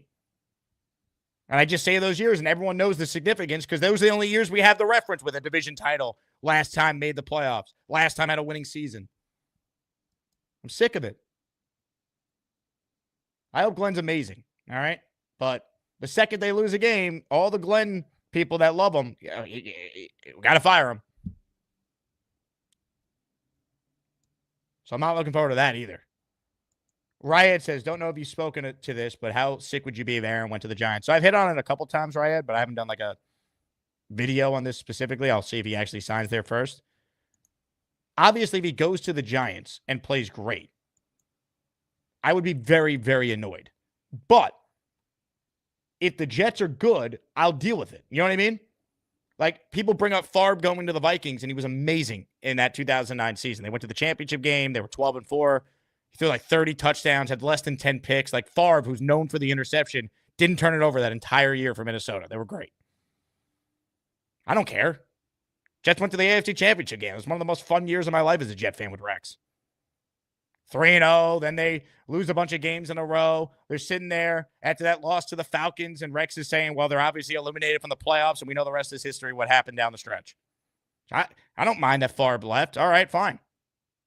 Jets were on their way to back-to-back title game appearances. But if the Jets suck and Aaron goes to the Giants and plays well, yeah, I'm going to be livid. You will see anger out of me that none of you have ever seen if you've been with me since I started this channel if that happens. Because I think Aaron can still play and probably will play well. And if you don't think that, are you a Jet fan? Because this would be the most Jet thing to ever happen. The most Jet thing to ever happen was Rodgers, after all the hype and excitement, he goes down 4 plays in. And then, to try and top that, he goes to the other team in town that's been dog crap and actually wins with them. So, yeah, I would be enraged if that happens. I hope Rodgers just retires rather than goes to the Giants personally. I'd be more enraged than these two morons yesterday. He's more likable than you fucking old cunt. Fuck yourself, you piece of Go shit. fuck yourself. Fuck you. Well, that escalated quickly. Jesus, come on, gentlemen. Good God, man. I'm more angry than Rob and Chiefs fan if that happens. All right, more of your calls right now. This ad was paid for by, well, you'll see. Vote for Neil. Of course you can, because he's a great grandfather and he loves his children's children. And cigars, and of course, ugly sweaters. And he drives his friends to Jets games and has hot women all around him. Who the heck is that hot chick? And a beautiful, cute dog, of course. Here he is with some Jets players. I think this guy helped Aaron Rodgers end his season. And I don't know, is that Curtis Martin? Wow. Neil loves dogs, so vote for him. Neil versus Indy Jets scheduled to get underway on Monday. And the guy you see on the left in that graphic is on the line right now. Hello, Neil. Great hope. I'm the great white dope with great white hope with our Jets. Jake, great. Thank you, Gator, for that little montage. I'll send you the original one that was so wildly inappropriate I couldn't even play it. Okay. Well, you know, I don't know why. Well, you know, Philly Noodles really has a hard on for me because I gave him a lot of flack about him wanting to get rid of Rodgers, and here we are. You know, it's the easiest take in the world to really know that our quarterback play is going to be less with Tyrod Taylor and whoever else we take, Justin Fields. But I have an interesting thought, and I've been watching this team a long time. Jake, where have we had the best success in a season? And that's been when we've taken a retread like a Ryan Fitzpatrick, like a Vinny Testaverde, like a Brett Favre, like I'll go, you know, all the way back. When we take a retread and he ends up having a really good season is when we've had our best success. And, you know, I'm gonna really paint a picture here. Tyrod Taylor, let's assume that he has a great start to the season. Look, Justin Fields is not going to beat out Tyrod Taylor. I don't give a shit what anybody says. When we open the season and the flames come out and the team comes out of the tunnel, right now, Tyrod Taylor is going to be the starter. But based on anybody we've seen. Now, there is an opportunity here.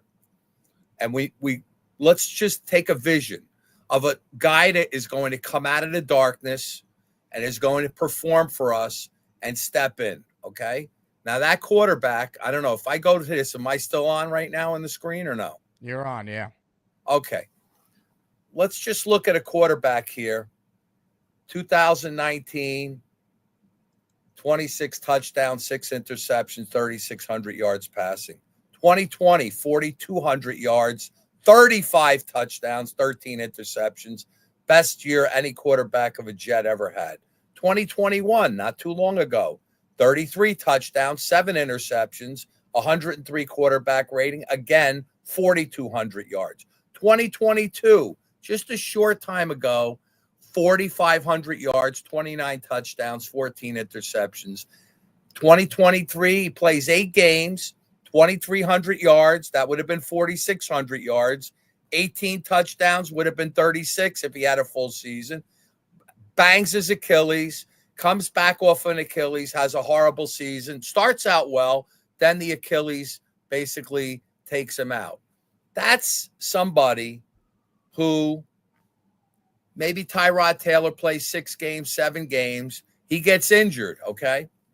We're pissed off because we're 4-2 with Tyrod Taylor. Things are going well, everything else. Who would you rather have come off the sideline throwing practice passes? Justin Fields or Kirk Cousins? I would rather Fields, Neil. Fields at least is because there's an upside there. We don't know what he fully is yet as a player. He's gotten better year over year. You said it. He's not a earlier. statue. We have one or two things that Justin Fields is. Either he's a fake like Zach Wilson, who he's basically playing well with a really good supporting cast, which he had last year with the Steelers. He was a game manager. I agree that he has some upside. And that However, should be what they're looking for. Because what is Kirk Cousins going to do? He's 36, soon to be 37, coming off the Achilles, where he looked way worse than Rodgers did from the same injuries last year. He can't, and he has even less mobility than Rodgers has. I will say this to you, okay? He's a second year coming off the Achilles. We could get him on the cheap, can we not? Is he somebody at least we can get? The only argument for Cousins is that when Atlanta likely cuts him, he's going to play for the minimum, like what Russell Wilson did, because Denver was paying him last year to play for Pittsburgh. Now, let me ask you a question. Would you rather have Russell Wilson or Kirk Cousins? Russell Wilson. Really? I think he's a better quarterback than Kirk Cousins. Cousins was bad last year, Neil. I get it, but let's use the injury as the reason. How do we know? Let's use the Achilles as a reason. It takes 2 years to come back from an Achilles. Yeah, but he's also older. So how do we know it's so ever going to come back? 36. All right, so he's 36. Not He's a everyone's young Rodgers 36. and Brady that could be winning MVPs into their late 30s and 40s. Yeah, but Jake, he has recent success prior to the Achilles. Recent, 2 years ago, 3 years. He's not like he's washed up, and he's definitely horrible. Russell we Wilson don't know. was better last year than Kirk Cousins was, and he's not coming off any injury. But didn't Kirk Cousins have a decent start today, and then he got banged up? Who knows? He might have got banged up. He had a couple good games last year, sure. There was that game on Thursday Night Football where he threw for like 500 yards and they beat the Bucs. But like I watch Kirk Cousins and I don't see anything that's going to get me that excited. I'd rather not. Oh, I just think again, I get it. Neil, what if they sign Fields and he does what Baker did or Darnold? You don't want to like that. That's what you're hoping for. Baker Mayfield, dude. Look, I know Justin Fields was the 15th pick and probably the worst quarterback draft in 10 years. Okay, let's not even. In this draft, he would probably be still the third or fourth quarterback. No, if you're just judging him based off his college tape, he'd probably be the first pick in the draft. That's how these guys are judged. That Justin Fields, if he was in this draft class coming out, would go before Shedeur Sanders or Cam Ward. I think we have to catch lightning in a bottle. My feeling is we go for a quarterback that has had success in the league because that's where we've shined. You have Tyrod for that. Vinny Testaverde, nobody wanted this guy, okay? He was not even starting. The year he came on, he was a backup, okay? He came on, Parcells coached him up, and he ended up having tremendous success with us. And he was not a good quarterback prior to that. If he was in the same free agency class right now, nobody would even sniff at him. And he ended up being our best quarterback in the last 25 years. So I'm saying to you, Tyrod Taylor is our starter, not Justin Fields. He's not going to beat Justin Fields. I'm telling you. Okay. With a good offensive line and good Vinny wasn't the starter in 98, Neil. What's that? Vinny didn't start in 98. That's my point. He came on and he ended up having success. Right. So start Justin Fields, and then if Tyrod gets hurt, which he probably will because that's his history, then you have Justin Fields. I say the same thing with Kirk Cousins. Cousins but may Fields come out. could actually be the long-term answer like Vinny was. Not long-term, but Vinny was the Jet starter for several years after 98. Yeah, I get. So how do we know Fields can't do the same thing that Darnold and Mayfield do? That's my point. Cousins is here for a year at the most, and he's not any good. Wait. Who models the success we've had?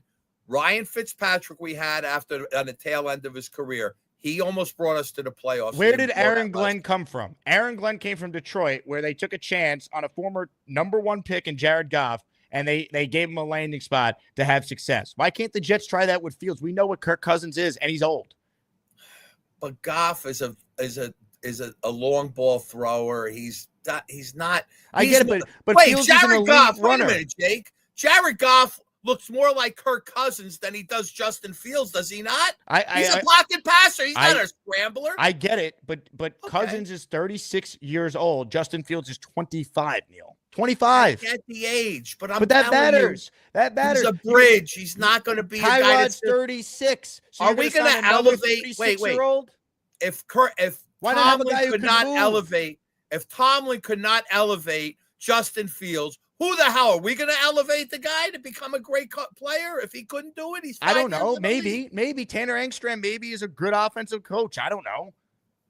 Tomlin doesn't call the plays. He hired Arthur Smith, and Steelers fans didn't like Arthur Smith. And a lot of Steelers fans felt like it was a mistake to go to Russell Wilson over Fields, for what it's worth.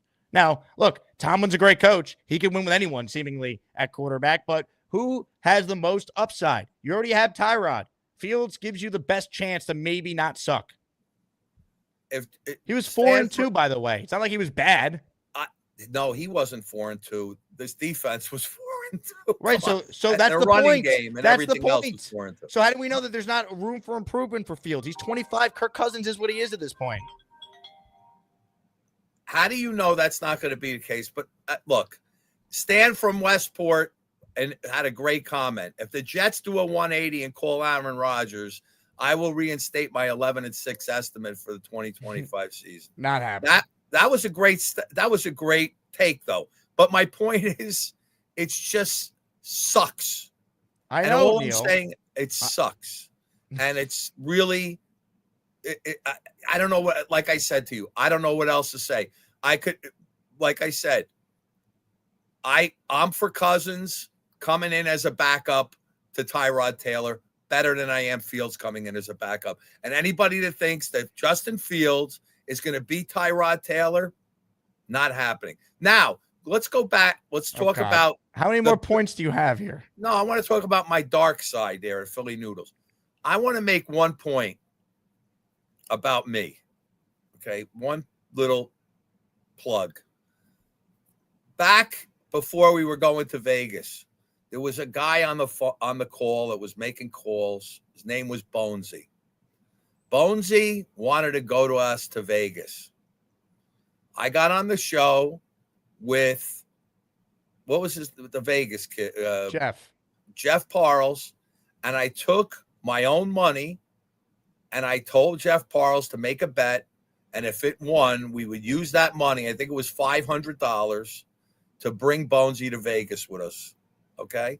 I didn't see any generosity even come close in this show to my generosity towards my boy Bonesy. Jake, that was a big moment in the show, was it not? Was it a lot of fun? It was great. No one could question. And then he sat with you in the thing, and he had the time of his life. Yes. And it was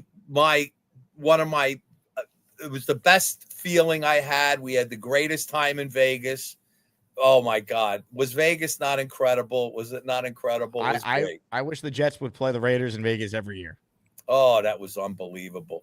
And we're going to have many more great times with the Asmaniacs. Everybody, this is the greatest thing that happened to a Jet fan is your show. And if we didn't have this, where the hell would we be?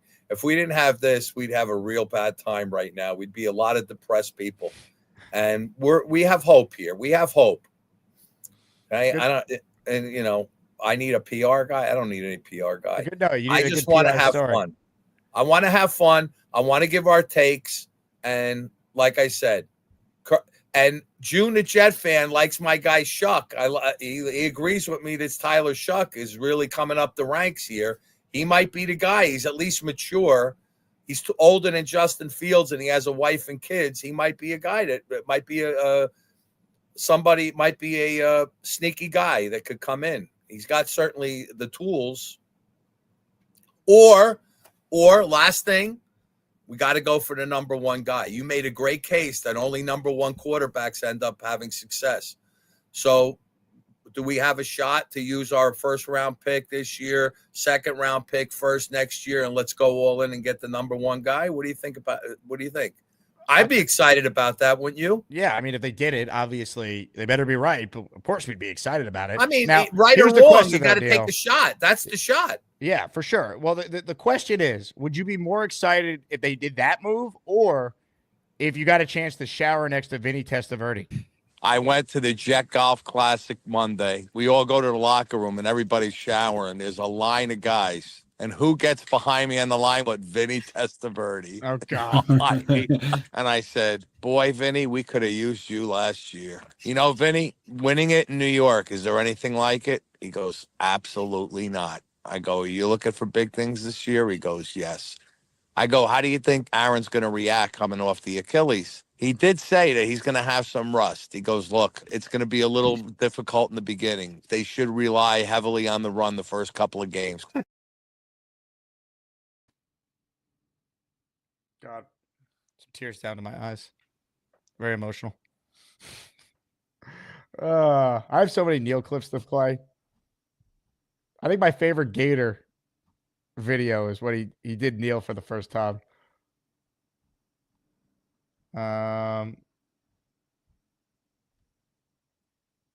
Let's see.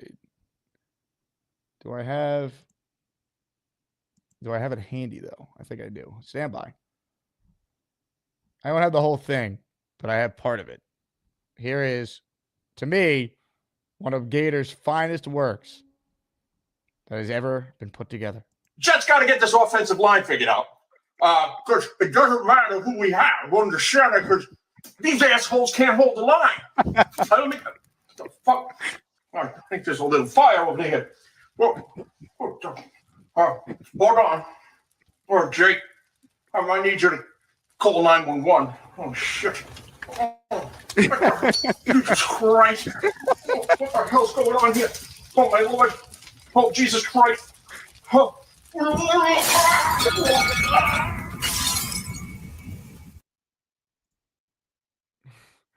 Oh, my God.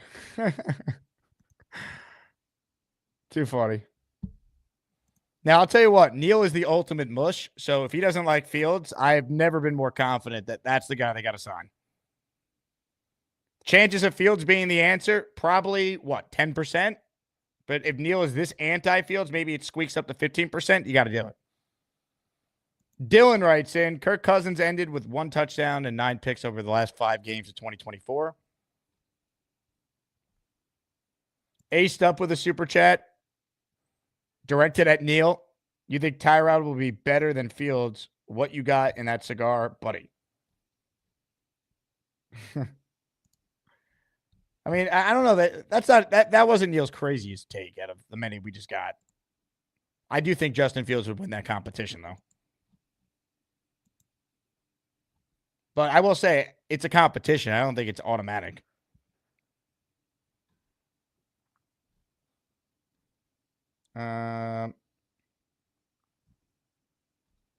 Stack says 256 likes, 461 votes. I wish YouTube had a rule where you can't vote unless you like the video.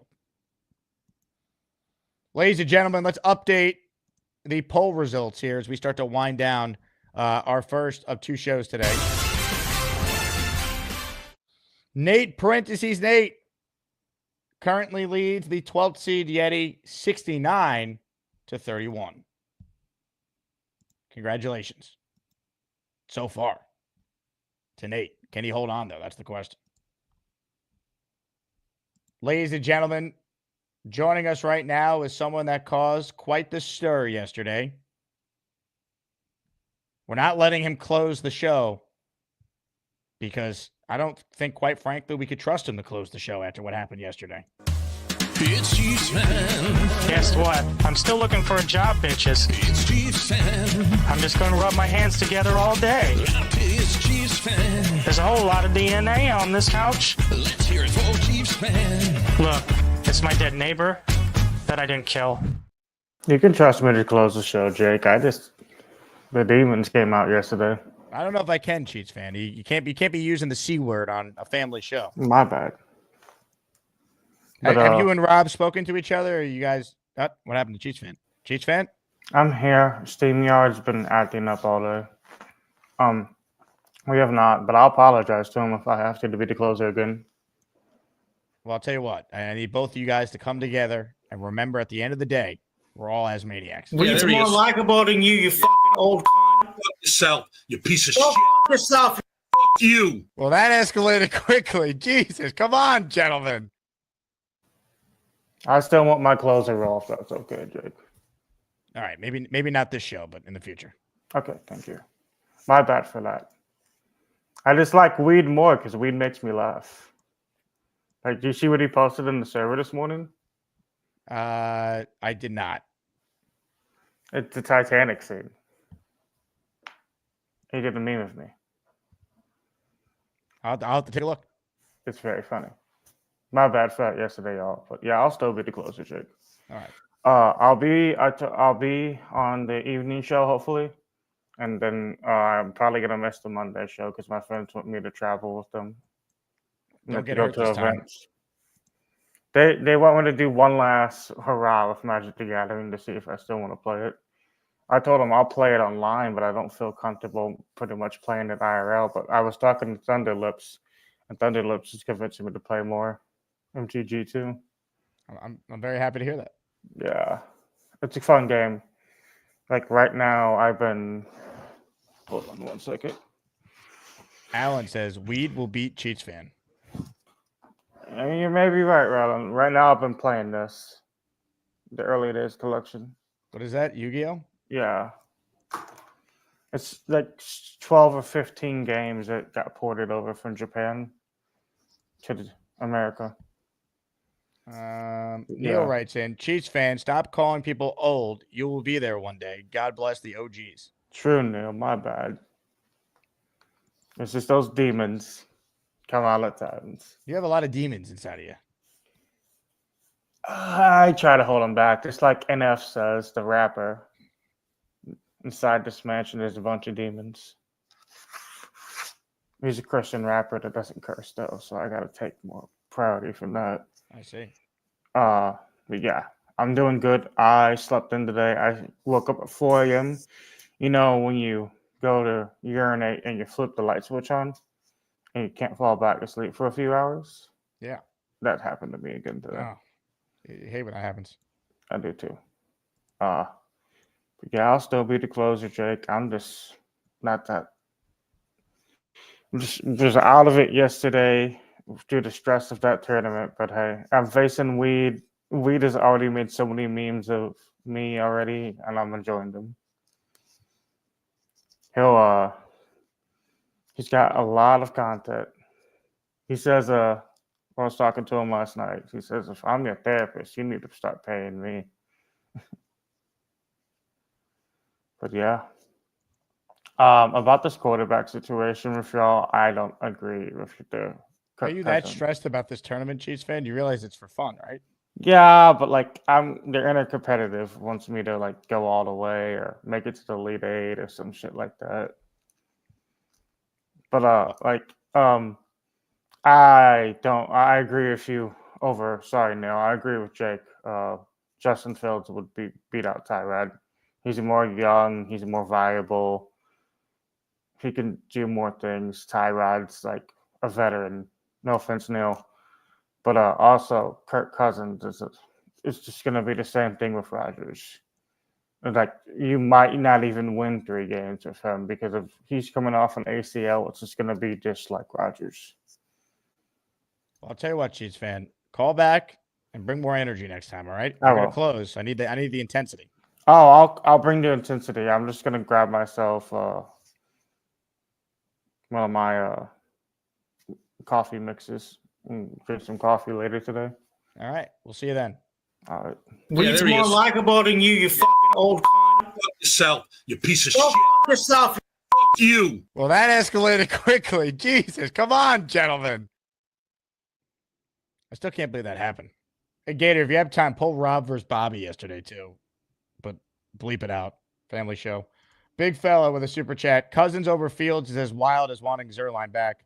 Older isn't always better. It's not as extreme, big fella, but I do see the point. If they sign Cousins, I am going to be so pissed off. They should have. Can the people who didn't want Aaron Rodgers acknowledge if they sign Cousins, I don't care if he's playing for nothing. They should have just kept Aaron Rodgers at that point. Oh, but Jake, the cap. Cap this. The cap. Congrats to the Jets on winning the Cap Space Championship. Oh, the cap. Oh, the cap. Oh. Give me a break with the cap. It goes up every year. He was willing to take a pay cut. And you would have been able to keep Devontae. So it's not just Rodgers. You're also keeping a top 15 receiver in the league. The cap. If they sign Cousins, I swear to God, if that's the plan, Tyrod and Cousins. Just sim the season, all right? And everyone repeat after me. With the 4th pick in the 2026 NFL Draft, the New York Jets select. Because remember, we're not going to be bad enough to ever get the number 1 pick. That doesn't happen. Oh, the cap. Oh. I'm so sick of the cap. It's like, there's ways around it. How do the Eagles keep everyone?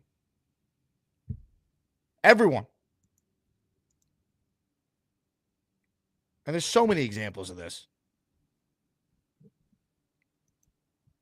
And also, if you kept Rodgers for 1 year, right?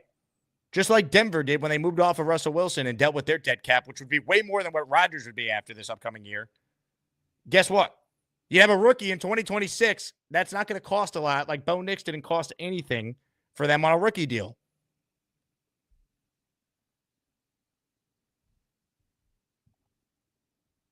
Matthew, Jets can't lose correctly. No, I mean, but like, you know this. Like the plan can't be get the first pick. It doesn't work. They don't ever get the first pick. And in typical Jet luck, right? Even when they get the second pick, and we have now seen like the second quarterback taken, oftentimes, sometimes or not often, but like last year, the second quarterback taken was better than the first quarterback taken. The Jets get the second pick, and they draft the one of the worst quarterback ever. And Zach Wilson. And look, Lawrence is not great, but he's obviously light years better than Zach.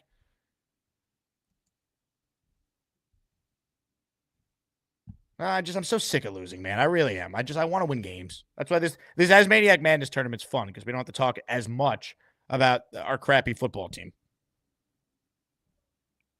But Monday we do, because it starts with free agency. We don't have to do reacting to what this person is hearing from this person's cousin twice removed. We actually get to see some moves. But once again, I'd like to congratulate the New York Jets and the anti-Aaron Rodgers fan base on the Cap Space Championship. I mean, what an honor. I'd like to congratulate all of you, right? All you people. And also, let's shout out some members of the beat who wanted Rodgers gone as well. Cimini, Costello. And look, these guys have been on the show. I'd say it to their face. I said it to Kaz last week in person. Congrats to them. They ran Rodgers out of town. He had to go. And you helped this fan base win our first championship since the 1968 season. We are the NFL's Cap Space champions, baby. Woo! Yeah, let's sign Marcus Mariota and Kirk Cousins because he's cheap. Awesome. Woo! Cap Space world champs, baby. Unbelievable. Can't wait for Monday. Dirty is up next. Hey, Dirty. What's up, Jake? How you doing, buddy? I'm good, man. I'm celebrating my Cap Space championship this morning. I mean, it's a thing. I guess it's a thing to celebrate nowadays. I didn't know we were on the cusp. I didn't know we were nominated, but I now know there are bigger things in life. I hope they're great, Dirty. I really do. I hope that this master plan, it all comes together starting Monday.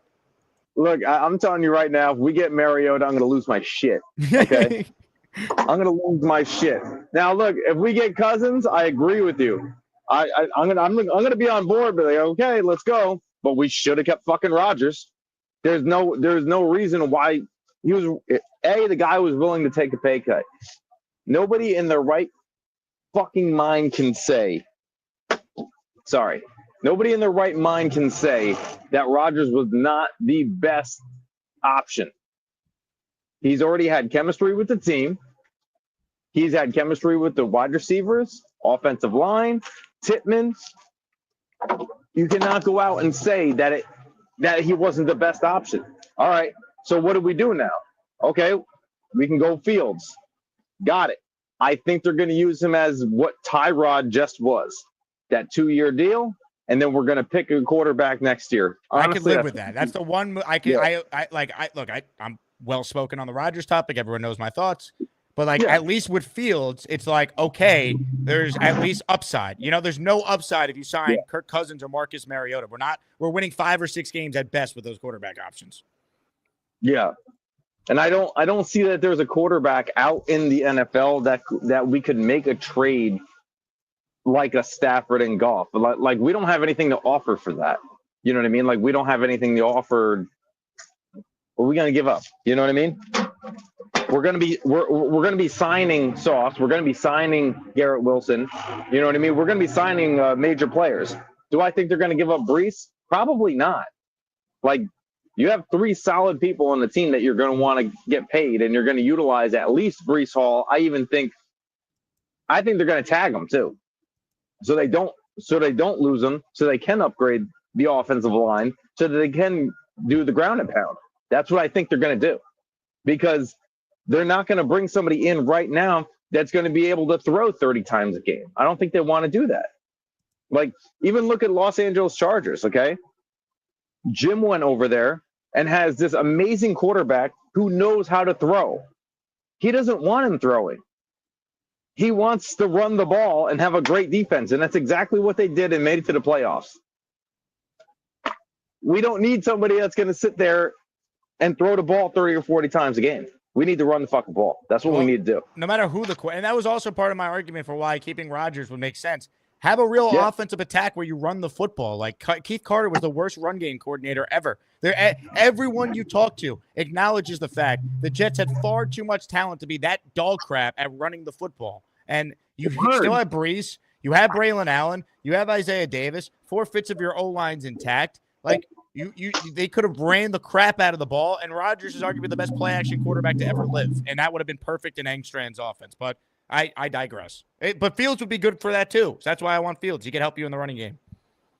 I hear you about the mobility. A, B, he has gotten better with Tomlin. I'm not going to sit there and say that he didn't look better. He did look better, okay? Because he looked lost in Chicago, and it doesn't matter who Tomlin takes in, he makes them just that much better. He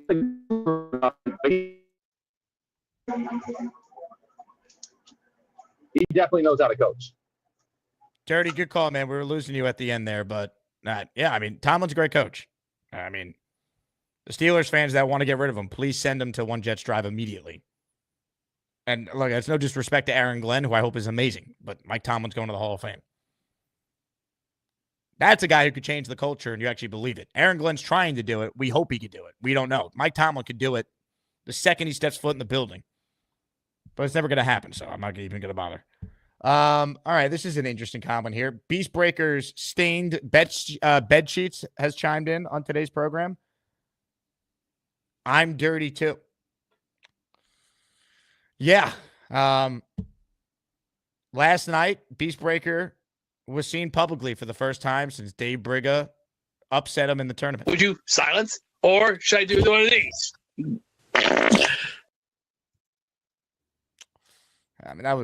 That's a wet one. JT says Rodgers had no chemistry with Garrett. It was obvious. Oh, you mean Garrett Wilson, who had career high in catches and yards? Was it perfect? No. But I think some of it was also the route tree they had Garrett doing. They needed to run a modern offense. Garrett Wilson still had his best year of his career when Aaron Rodgers was his quarterback for 17 games this year. Just saying. 488 votes have been cast. It is Nate with a 31 lead in the round of 64 matchup in the Hood region. The 5 versus 12 matchup. Nate versus Yeti.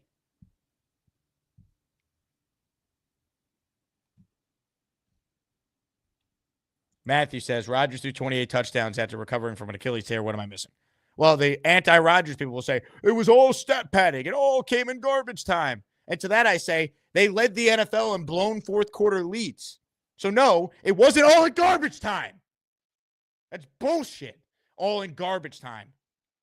You mean when they had the lead late against New England and he led a game-winning touchdown drive only for the defense to let Keyshawn Boutte and Jacoby Brissett stick it up or you-know-what to fall to 2-6? Was it garbage time when they came back in the second half against Houston and won that night? And the defense actually played well for a change? Was it garbage time against the Colts when they put up, 27 or 28 points that day and then lost because the defense blew it? Was it garbage time against the Bills when he threw 2 touchdowns at 290 passing yards, 100 quarterback rating, and they lost because Tyron Smith committed a holding penalty to wipe away a Braylon Allen, what would have been go-ahead touchdown?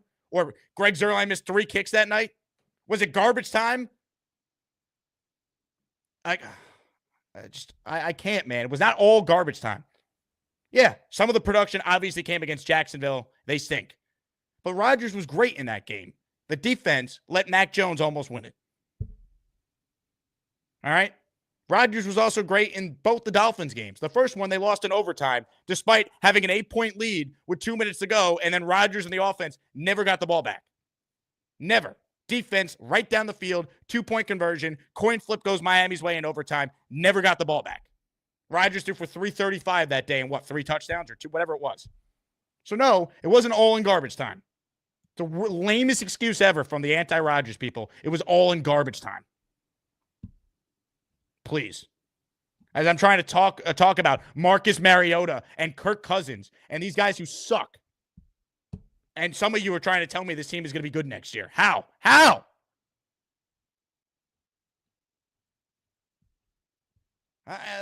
No, they're not. They're not. Accept it. They're not. This is Allen's dream, everyone.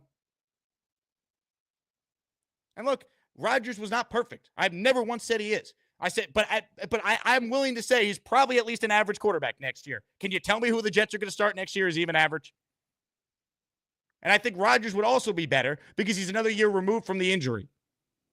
And I'm assuming they're going to run a modernized offense. And the defense can't be any worse around them. And the kicking situation can't be any worse around them. Are there risks involved with keeping him? Yeah. He could get hurt. I get it. Anyone could get hurt. You know what? He did play 17 games this past year. There's no perfect answer. He was the best option, though. That's my point. And he wanted to stay. He wanted to take a pay cut to be here, and you would have been able to keep Devontae Adams. Now we have a gaping hole at quarterback.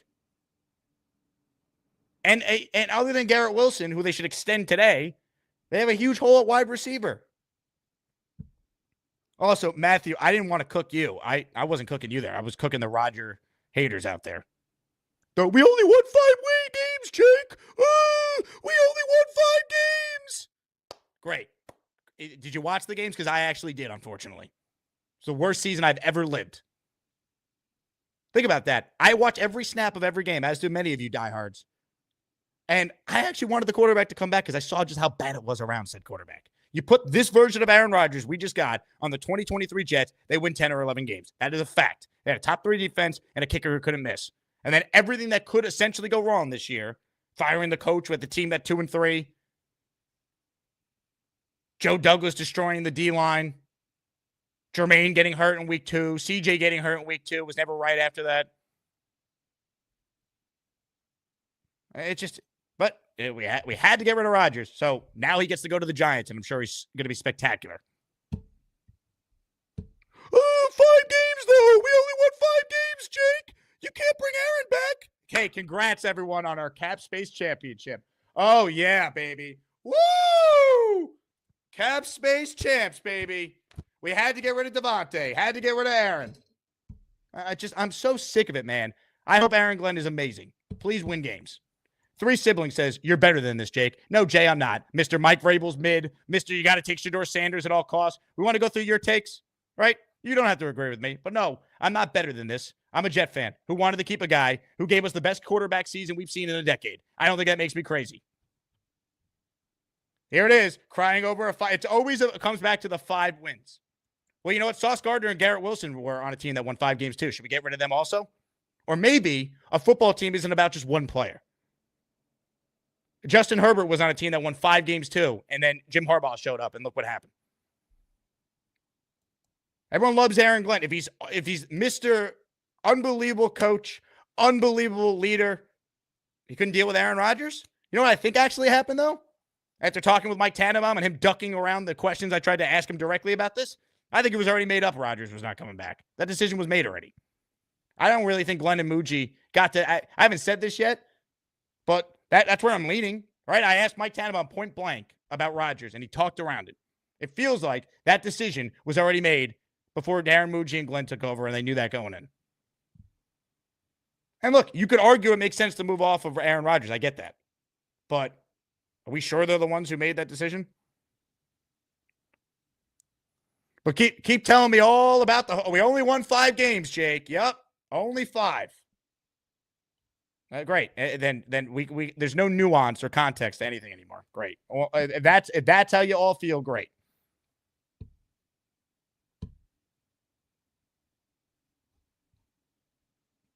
Five games, baby. I can't, man. I can't. Monday, we see what the plan is. If they get me Justin Fields, I'll feel a little better. At least there's some hope. They signed Marcus Mariota, who Cimini mentioned in the cut I played at the top of the show today, because, the Jets quarterback coach coached him previously. Are you kidding me? Marcus Mariota? Carson Wentz? This is what we're talking about? All right, poll's about to close here. Last chance to vote if you haven't. Last chance to get the membership during the show for our next top raffle prize, a signed jersey by the entire Sack Exchange. Our raffle theme for this upcoming week is New York Sack Exchange.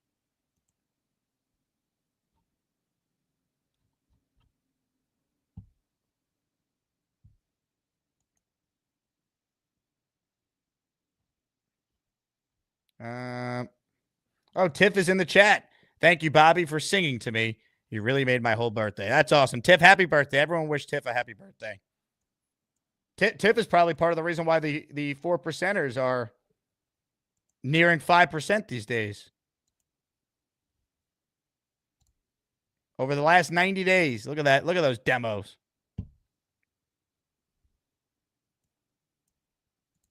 Bo writes in, money only matters when you have something to spend it on. Yeah.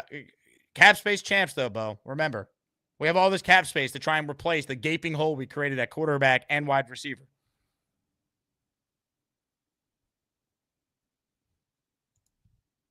But hey, look, we're the cap space champs. So you know what? I'm going to enjoy my championship. I actually have right here my cap space championship ring I'm going to put on too. Here we go. Let's go, baby. Cap space champions, the New York Jets, 2025. Here we go.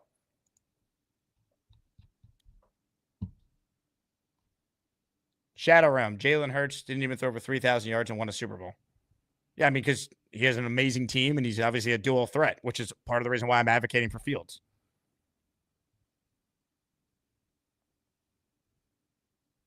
Bill M. Simeon won 2 games. He did. Zach only won 5. Simeon won 2. Tim Boyle won 0. By the way, I don't think I've made this point on the show in a while, but it's worth repeating. It should have been the ultimate red flag on Saleh that their course of action after benching Zach was not to go to Simeon right away. It was to go to Boyle first. I mean, the entire Jet coaching staff just could not evaluate offensive talent.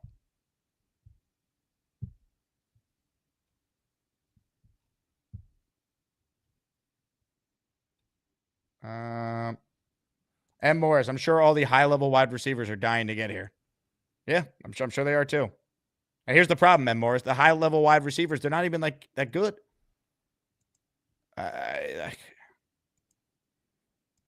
The options are bleak at receiver. I'd be okay if the Jets signed like Darius Slayton and like Tim Patrick. They got to come away with 2 wide receivers, I think, in free agency. I think 2 is the minimum.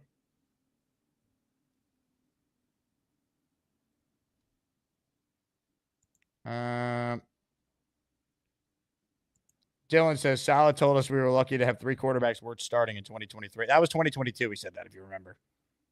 Because that was about Mike White and Flacco with Zach. To be fair, Dylan, but I see your point. Greg says, need Sherwood for sure. Yeah, please keep Jamie and Sherwood. Cap space champs.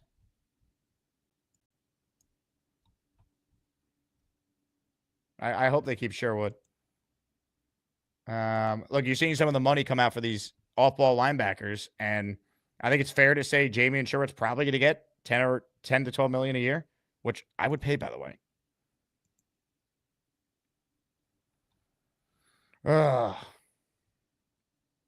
Matt writes in, Tim Boyle might statistically be the worst quarterback to ever get in the NFL and keep a job yearly. I have never been more wrong with my take on Boyle. I said, as bad, I'm like, there's just no way there's anyone worse than Zach Wilson. And the Jets were like, oh, yeah? You asshole? Watch this. Like, congratulations to Joe Douglas on putting together the worst quarterback room of all time in 2023. Post Rodgers injury, obviously. I mean, I did not think there could be anyone that would be worse than Zach Wilson, and I was dead wrong. So you can't say Zach Wilson's the worst quarterback in the NFL. As long as Tim Boyle has a job, he will not be. Not even close. All right. Zach is like Brady compared to Boyle. Oh, my God. And by the way, if the Jets sign Javon Holland, who I want them to sign on Monday in free agency, 25-year-old safety from the Dolphins, he's the guy that caught the Fail Mary pick 6 on Black Friday 2 years ago.